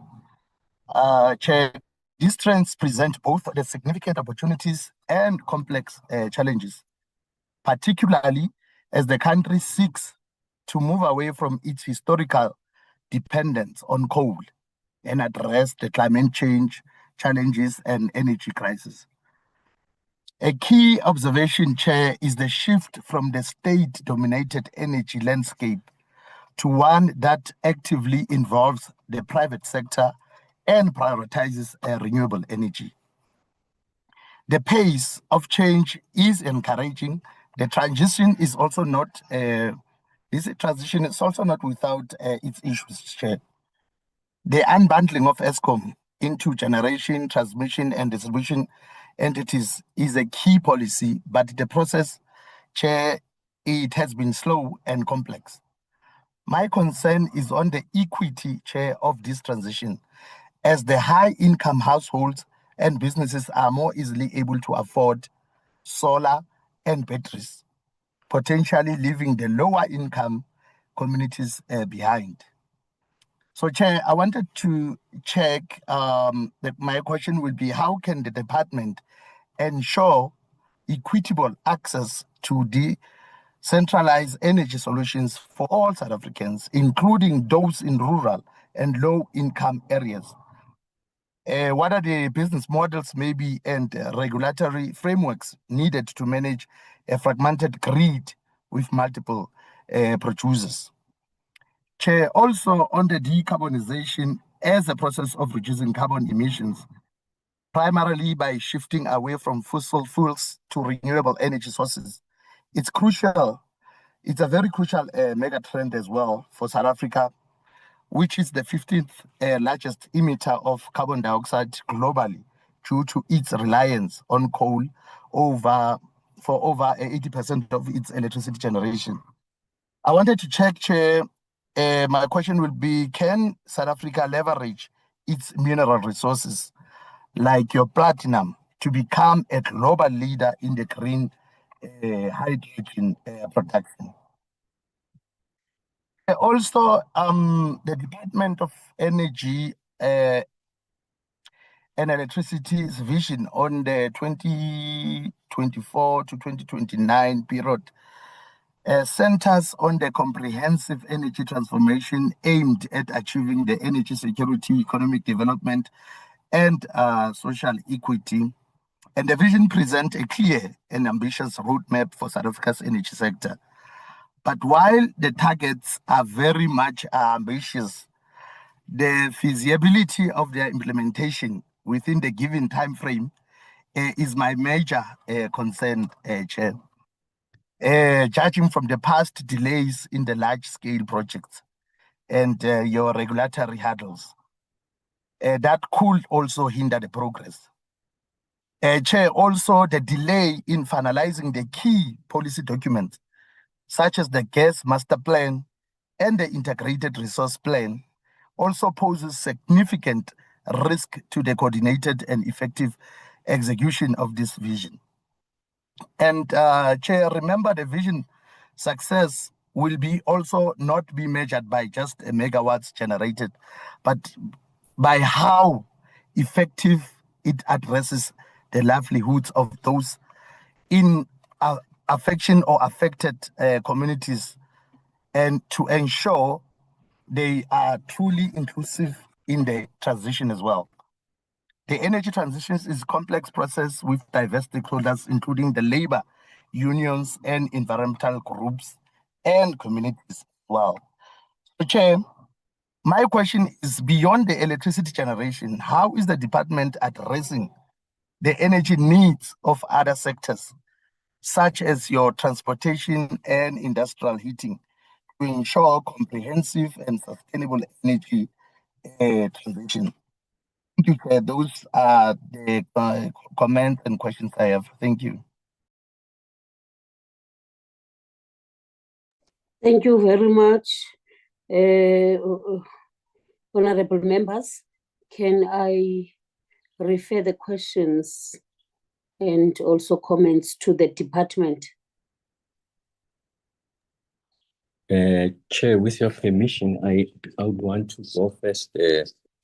Also ask, I did indicate there's a meeting I'm scheduled to address at 5. I asked that I'll join them late so that I respect the comments of the colleagues from the portfolio committee because they enrich the discussion. So I want to go first and then also ask to leave immediately after. I'm sure that the DDGs here are in a position to respond. First is to welcome the comments of the members. Like I say, I think it helps just to help to frame the discussions better, but also to enhance the work of the department. Maybe just to say that there are 2 commercially operating small modular reactors, commercial that is. So these are not at the pilot stage. They are commercially operating. One is in Russia and one is in China. And we physically visited the one in China. So it's something that we have visited. So we are familiar with the fact that it's commercially operating. So we are not shooting in the dark when we talk about the SMRs and their future. And we know that the biggest investments now in the energy space, some of the biggest is in the SMR space. And in fact, the leading investors on SMR technology in the world is data centers. So the future is in that direction. And that's why we will be doing our work on lifting the can maintenance on the reactor at the Pelindaba in part 6 to help us to explore this. And we know there's insatiable appetite from some of the global players to partner with us in relation to exploring these opportunities. So we are marching in that direction. And then the second point to make is that the IRP, I'm confident that will be approved in the cabinet meeting of the 17th. I'm more than confident. We have moved a long way with regards to the IRP, and you'll see that it advocates for a balanced energy mix and also helping us to address the issues of affordability. Of course, when we come back, we'll be able to elaborate on what the IRP says. The third one is on the ITP. We have gone out, kept to our timelines. We had gone out to get comments from market players. We have designed a program. We are doing the first phase. We launched it now in July. There's been an oversubscription to that request for qualification from all over the world. When we held the bidders conference, we had over 800 participants. 85% of them are global players. So there's an insatiable appetite. We have no doubt that it will succeed. And then request for proposals will be in November of this year. We've kept to each and every timeline we set for ourselves. At its peak, we'll be building over 2,000 kilometers per annum. Yes, it's true, Eskom has been building substantially less, but the nature of the ITP is that it's private sector that is building. The first phase is 1,164 kilometers. We have identified corridors in the Northern Cape, Northwest, and I think Gauteng. Once we complete those, we will get 3,200 megawatts will be unlocked as a result of that. We do what we call the late stage tender approval. What is a late stage tender? Late stage tender means that we have already secured the right of way, the EIA water use license. So what the investors will do will just come in and build. So I'm confident about the ITP program. It is the most consequential program of a post-apartheid government.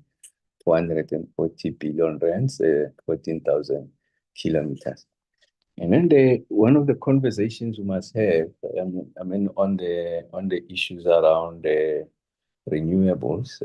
So when you compute the cost of renewables, you must factor in that we will not be building 14,000 kilometers and spending 440 billion rands of private sector investment. Of course, it must be paid back. If we're not trying to explore our renewable energy assets. So when you compute the cost of renewables, you must allocate 440 billion rand to the cost of renewables. So that's the true cost of renewables. That cost sits somewhere, it must be allocated. So a more transparent computation will show you that the 440 billion rand should be allocated to renewables. Otherwise, if we're relying on our coal assets, we will not have to build new transmission line or rely on the existing one. They've got sufficient evacuation capacity. All that we need to do is to improve the energy availability factor and reduce the emissions. I'm not sure if there was one question that was raised about clean coal technology. When we're in China, we visited clean coal technologies that are in commercial operations. There are emissions parameters, so NOxes, SOxes, and CO2. They are substantially less than our legislated emissions parameters. So if we were to retrofit our power stations with those clean coal technologies, we'll be able to meet the minimum emission standards significantly lower. And all of those are in commercial operation. And you will see that in the RP, we're advocating for that. I want to make the point I always make. We don't have a coal problem. We have an emissions problem.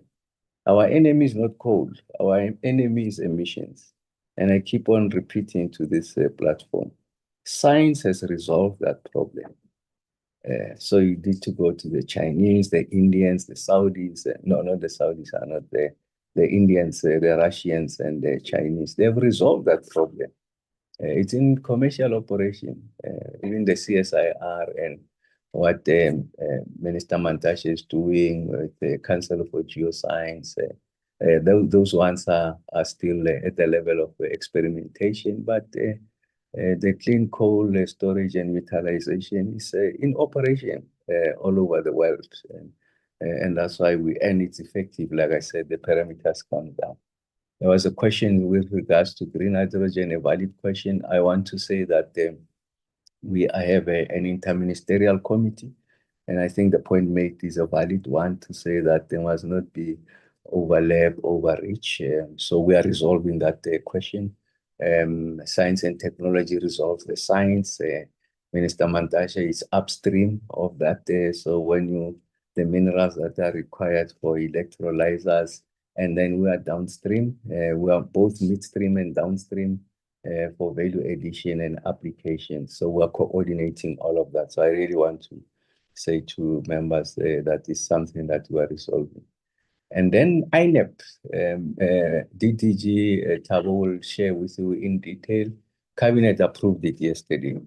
So we are announcing it. What is it that Cabinet has approved? Cabinet has approved the restructuring of INEP. It is true that we have not made significant inroads in achieving universal access. Is the cost of the unit cost of connection. So we're using microgrids. In fact, there are multiple microgrids all over. So I think we'll give you an account of where these are. But the one that is going to be a flagship on how we're going to drive it, the president will be launching it now in Musina. We do 2 villages, hitherto not connected. We go in there using solar PV and battery, a hybrid solution. We also give them 5G connection, public lighting. So when we leave, everyone is connected. And we are able to show you that, in fact, we can introduce a flat rate. So one of the questions that was raised is these solutions give us an opportunity for us to be able to reduce the cost of electricity. So we're using that to also address the issues of the cost of electricity. And we know that is greener over time. It's going to return back into the grid. You are able to monetize it so around. So we've moved with INEP. So the current unit cost of connection is about anything. It ranges between about 70,000 to 130 in the extreme, depending on the topography and the kind of backbone infrastructure you need to build. With this technology solutions, it comes down to about 27,000. So we are able to, for the same amount of money, you are able to build 4 times more than what you can build from a budget point of view. But what we're doing is that they were introducing a program management unit at the DBSA. We're going to run it as a program so that we introduce the discipline of engineering on how you deal with mega projects. So first is going to help us to address the speed. I did say it helps us to address the unit cost of connection, but we'll need something in the order of magnitude of 52 billion rands. So working with the DBSA, we're able to front load because an annual allocation of about 4 billion. We bring it early and then we bring in other partners, philanthropies who are in this space and also the jet money to come and support. And in that way, we are going to resolve the 1.6 million households that don't have access to electricity, and we'll achieve universal access. So that's what we have set there for ourselves. So they see through of what the demand is, and on the back of that, we are able to industrialize. So that's how we are redesigning INEP. Honorable Bhakti, you are absolutely correct. What the DDA does, Honorable Bhakti, it resolves the issues of, you see, the intervention on the debt relief program by National Treasury, it resolves a downstream problem. And I always make the point, you don't have a downstream problem, really. So the issue is not necessarily first, don't try and resolve an issue of people not paying. It comes later. So you must resolve an upstream problem. What's an upstream problem?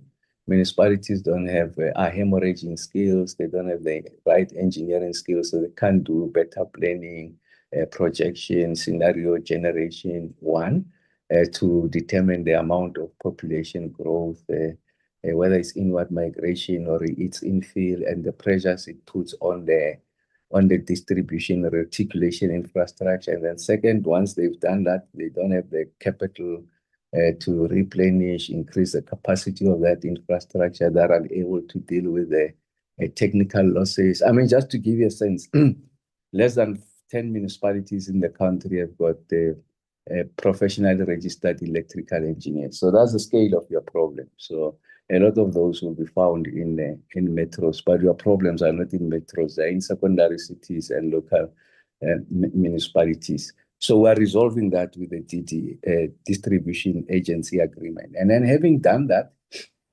then we roll out that infrastructure. We bring the engineers, they are embedded in municipalities, they help them with the planning issues that I spoke about, we replenish the infrastructure. Then we ring-fence the electricity income, and then ESCOM is able to recover its money, and over time ESCOM goes out, the municipalities are up and running. So that's how we're designing it. Maluti, Apofong, Mfuleni, we can mention them, we can see the results. I mean, Maluti collection rates were sitting at about less than 40%, now we're upwards of 90%. So we're seeing that progress. Mfuleni had not been able to pay their current account for over 3 years. Now, since I think May or so, they are able to keep up with that. So we're moving in the right direction. We simply want to scale it up. So you're absolutely correct. So we're addressing the entire value chain. So I thought I must address those issues, and the rest I'm sure the colleagues Chair will be more than capable to address the remainder of the questions. And thanks to members for the questions. Thanks, Chair. Thank you, Minister.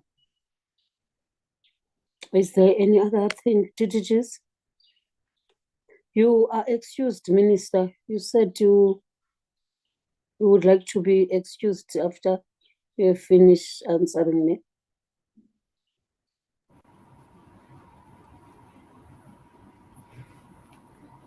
Yes, Chairperson. Yes. There's another question that came from Honorable Pring. I think this question was about, as we decommission 8 gigawatt by 2030, do we have any plans to ensure, a replacement of such capacity, and also to make sure that we don't see a repeat of Komati? I'd like to also share with the committee that with currently the renewable energy program, we have about 5 gigawatts of capacity that we are about to close. So with that 5 gigawatts, and given the fact that there is this 8 gigawatts that we see that they will be out of the system by 2030. So already we have 5 gigawatts on the pipeline, of which we were envisaging to close by next year. So if all the 5 gigawatts, let's say everything being equal, then all the projects start with their construction. We know that it takes on average 2 to 3 years to have a solar PV plant, wind PV plant online. So we believe that in the next 3 years we will have that 5 gigawatt online, and the remaining 3 gigawatts will also be covered through the next bid windows that we're also currently busy with.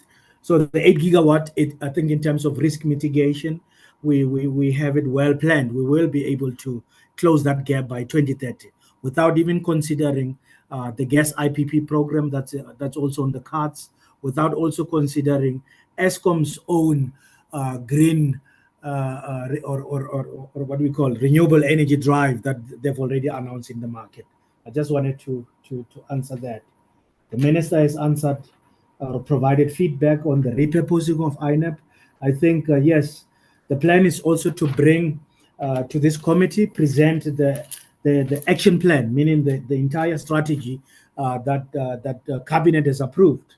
That strategy, of course, it embraces the decentralization or decentralized solutions for provision of electrification. We will indeed come to this committee and present that strategy in full. Let me see if I'm missing anything. I think from my side, I'm covered. There are a few questions around IRP, gas master plan, and IEP, and perhaps Mr. Odat can also assist with those answers, and also on the EPP. Thank you, Chairperson. Thank you. Can we have already delegated, so that particular person must get in? Yes, thanks, Chair. Yes, the first question around when are we expecting to get the IRP approved? The Minister has addressed that. And the second was on the IEP timeline. We did indicate that our assessment is that it will take 18 months to conclude. Of course, in the process, we will be engaging with all the stakeholders as we progress through the phases. But from phase 1 to phase 5, our plan indicates that it will take us 18 months to conclude. The gas master plan, we did indicate in the slides, we intend to conclude this by March of 2026. So I think those are the three questions on the timelines for the plans. The last question I want to address is the 8 gigawatts decommissioning. There is a plan that we are busy interacting with. And this plan is largely based on the experience of Komati decommissioning. And the idea here is to avert what happened at Komati when that 1,000 megawatts was decommissioned. It's still work in progress, and we are interacting with the stakeholders that will be affected by this decommissioning of 8 gigawatts. And from the capacity planning point of view, because this 8 gigawatts is a base load power stations, which necessitates us to ensure that the planned 6 gigawatts of gas to power before 2030 at 50% minimum load factor is concluded. So that process needs to be concluded as the first layer of protection against the capacity shortage. The second layer of protection against the 8 gigawatts capacity shortage, there are a number of decisions that the minister is empowered to make to ensure the security of electricity supply. We do make some suggestions in the IRP, but I think ultimately the minister will have to make those decisions well in time before we get to around 2028 to ensure that whatever we plan to bring on board has sufficient time to be commercially operational before 2030. So I just wanted to address those a few questions. Thanks, you, Chair.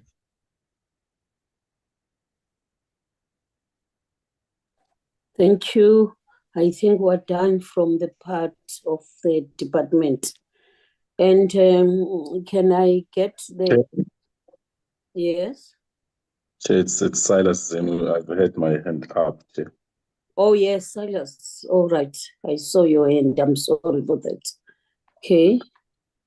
Thank you, Chair, through you, and thanks for all the good presentations. Just a few things, Chair. I think from Professor Mosted's presentation, two things to take out. One, it is actually true that the IRP, the energy plan, have to be frequently reviewed instead of waiting over many years without reviewing it.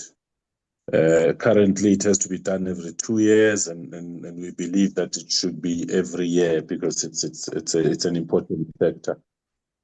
The issue of INEP off the grid is important, and it covers issues of availability, which most of the places there's got availability, but the accessibility to that availability is not happening. And where it has happened, people get being switched off and cut off because they can't afford to pay the higher tariffs, and then the affordability then comes in. So that green solar, microgrid, solar rooftops would actually help to bring cheaper tariffs to the people who cannot not afford the higher tariffs. And we know how many millions are on a social grant of 375 rands per month. So with the introduction of the increase of the free basic electricity to 200 kilowatt hour, and it should be applied equally throughout the country, not one municipality doing 35, another 50, another 100. It should be 200 throughout. And soon as that gets to cabinet and is approved, it will help a lot of people who cannot afford electricity to get at least about 15 to 20 days, depending on their usage. That would be free electricity. Then Utabang just spoke about the base load. In every presentation that we go through, we have to differentiate between the base load and the intermittent. We've met all the industries, from pharmaceuticals, from automotive, agriculture, food. Everybody is saying they've done a lot by themselves on their own, doing solar rooftops, but they still need base load energy to run their factories. They cannot run their factories with renewables only. And this is where the importance of bringing in the energy mix to cater for everything is important. And as these power stations of coal are being refurbished, upgraded, improved, there's a huge difference on the reduction of emissions. The West Power Station has been Kendall Power Station, and there's 2 units already that are showing that with the right choice of coal, which is not coming through the road but through their conveyor belts, that correct coal for that power station has reduced their emissions on those 2 units by less than what we've committed on the Paris Agreement. The filters have been installed in many of these stations, so the emissions are being focused on, and we believe that we will reach what we've agreed on the Paris Agreement. I think that difference of a base load for industry, we are an industrialized country, versus what the renewables can do is a big difference. It's we can't ignore its difference technically, but all the inputs I think are positive. They're valid inputs, and the DDGs will ensure that as we move forward, we also consider the inputs that we've been given.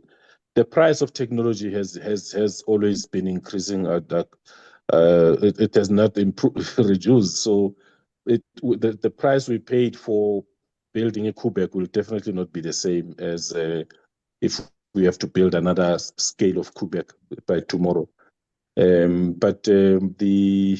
We take this meeting very, very seriously. Hence, the minister stayed long, and will ensure that we continue engaging the right people. Yourselves, your input are positively accepted, and yeah, it's work in progress on the INEP side. I mean, in 2019 we were not 63 million population, and we're getting all the informal settlements and the new developments of houses growing every day. So it will never get to 100%. It will be it's moving targets based on the developments that are happening, especially in the metropolitans. We will be lying to ourselves if we say we'll get to 100%. Thank you, Chair.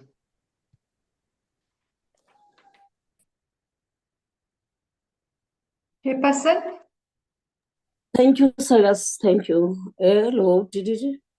Yes, Chairperson. So I'm also going to just wrap up. I'll take the question on the on the technology and the global trends, as well as Eskom's unbundling.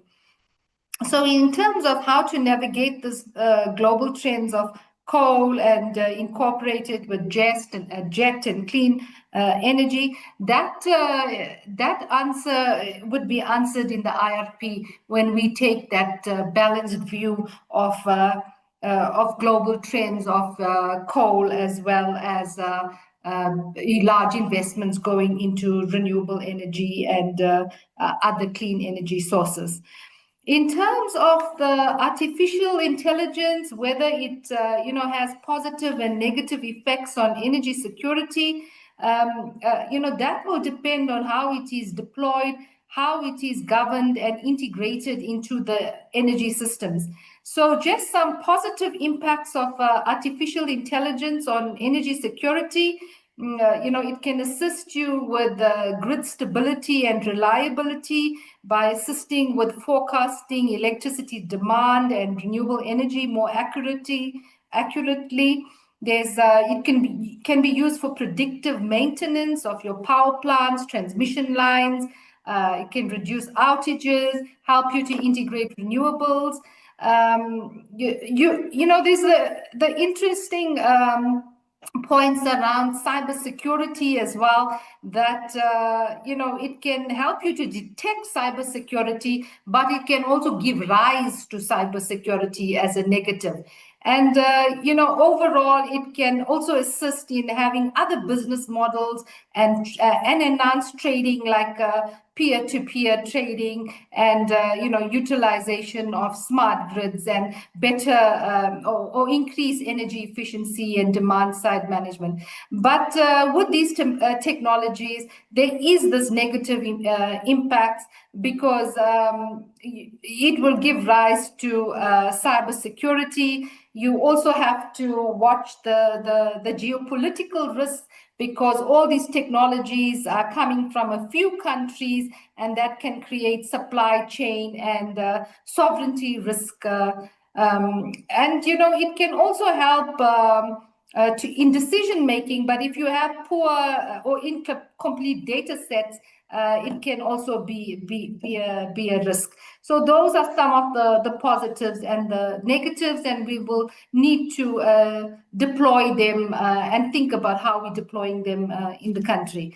With the matters with the Eskom and Eskom's future role, so Chairperson, the role of Eskom is set to change. It is changing. The moment we had independent power producers in the system, Eskom, by definition, is no longer a monopoly. And as we continue to have private sector participation on the generation side, you will see it in the distribution side with traders now coming in. Eskom's future role would have to move into something what we term co-opetition.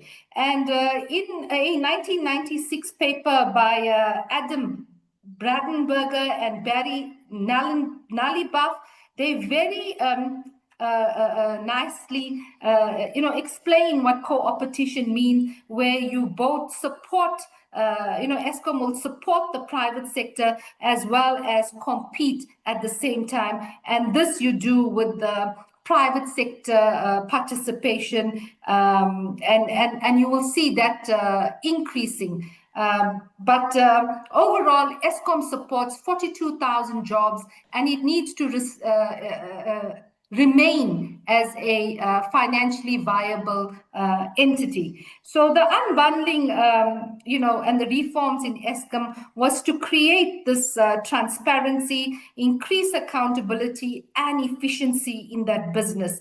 And we hope that we would achieve that, like all other state utilities, mainly in the first world country, that undertook unbundling to create that transparency, accountability and efficiency. And this is the first steps of Eskom, and in us trying to reform Eskom. In terms of the NTCSA and the absolute independence. The ERA sets that out, that the Minister of Electricity has 5 years and 4 years now to create that independence. And the department is seized now of how to do that, because it will trigger lender covenants, discussions around fair value, and how you take that out. There was a question around, the market design and poor people being left out. And so in the design and structure of this energy market, there is a discussion around what subsidies will be required, who will require those subsidies, and how we make this market work. The last thing we want to have is price shocks in the system. So the market would need to be opened in an orderly manner, and that is what we are working towards. Thank you, Chairperson. And I think that wraps up all the comments from the department. Thank you, DDG, and thank you to the department.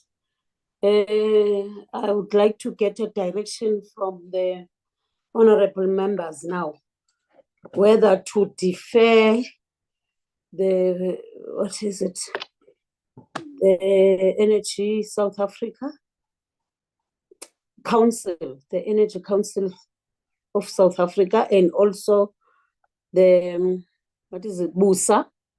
Can we then defer them to tomorrow's meeting? But I'll have to be very strict on time now. Or do we continue, or should we continue?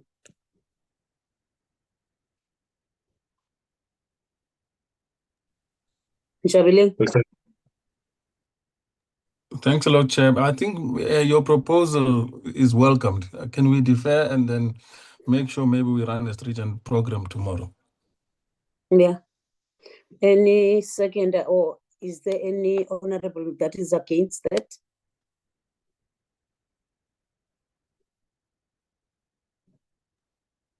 I want any seconder or honorable Ngosi?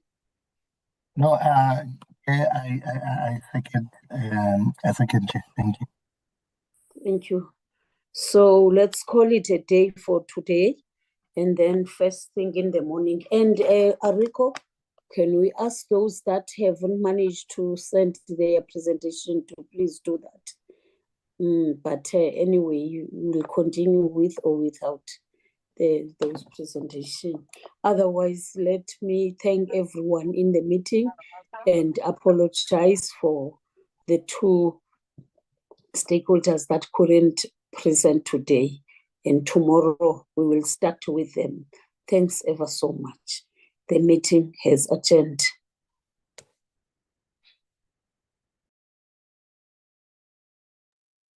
Thanks, Chair. Colleagues. Thank you, Chair. Thank you, members, and thank you all the Thank you, Chair. executives. Thank you, colleagues. Thank you, Chair. Bye, colleagues. Thank you, everyone.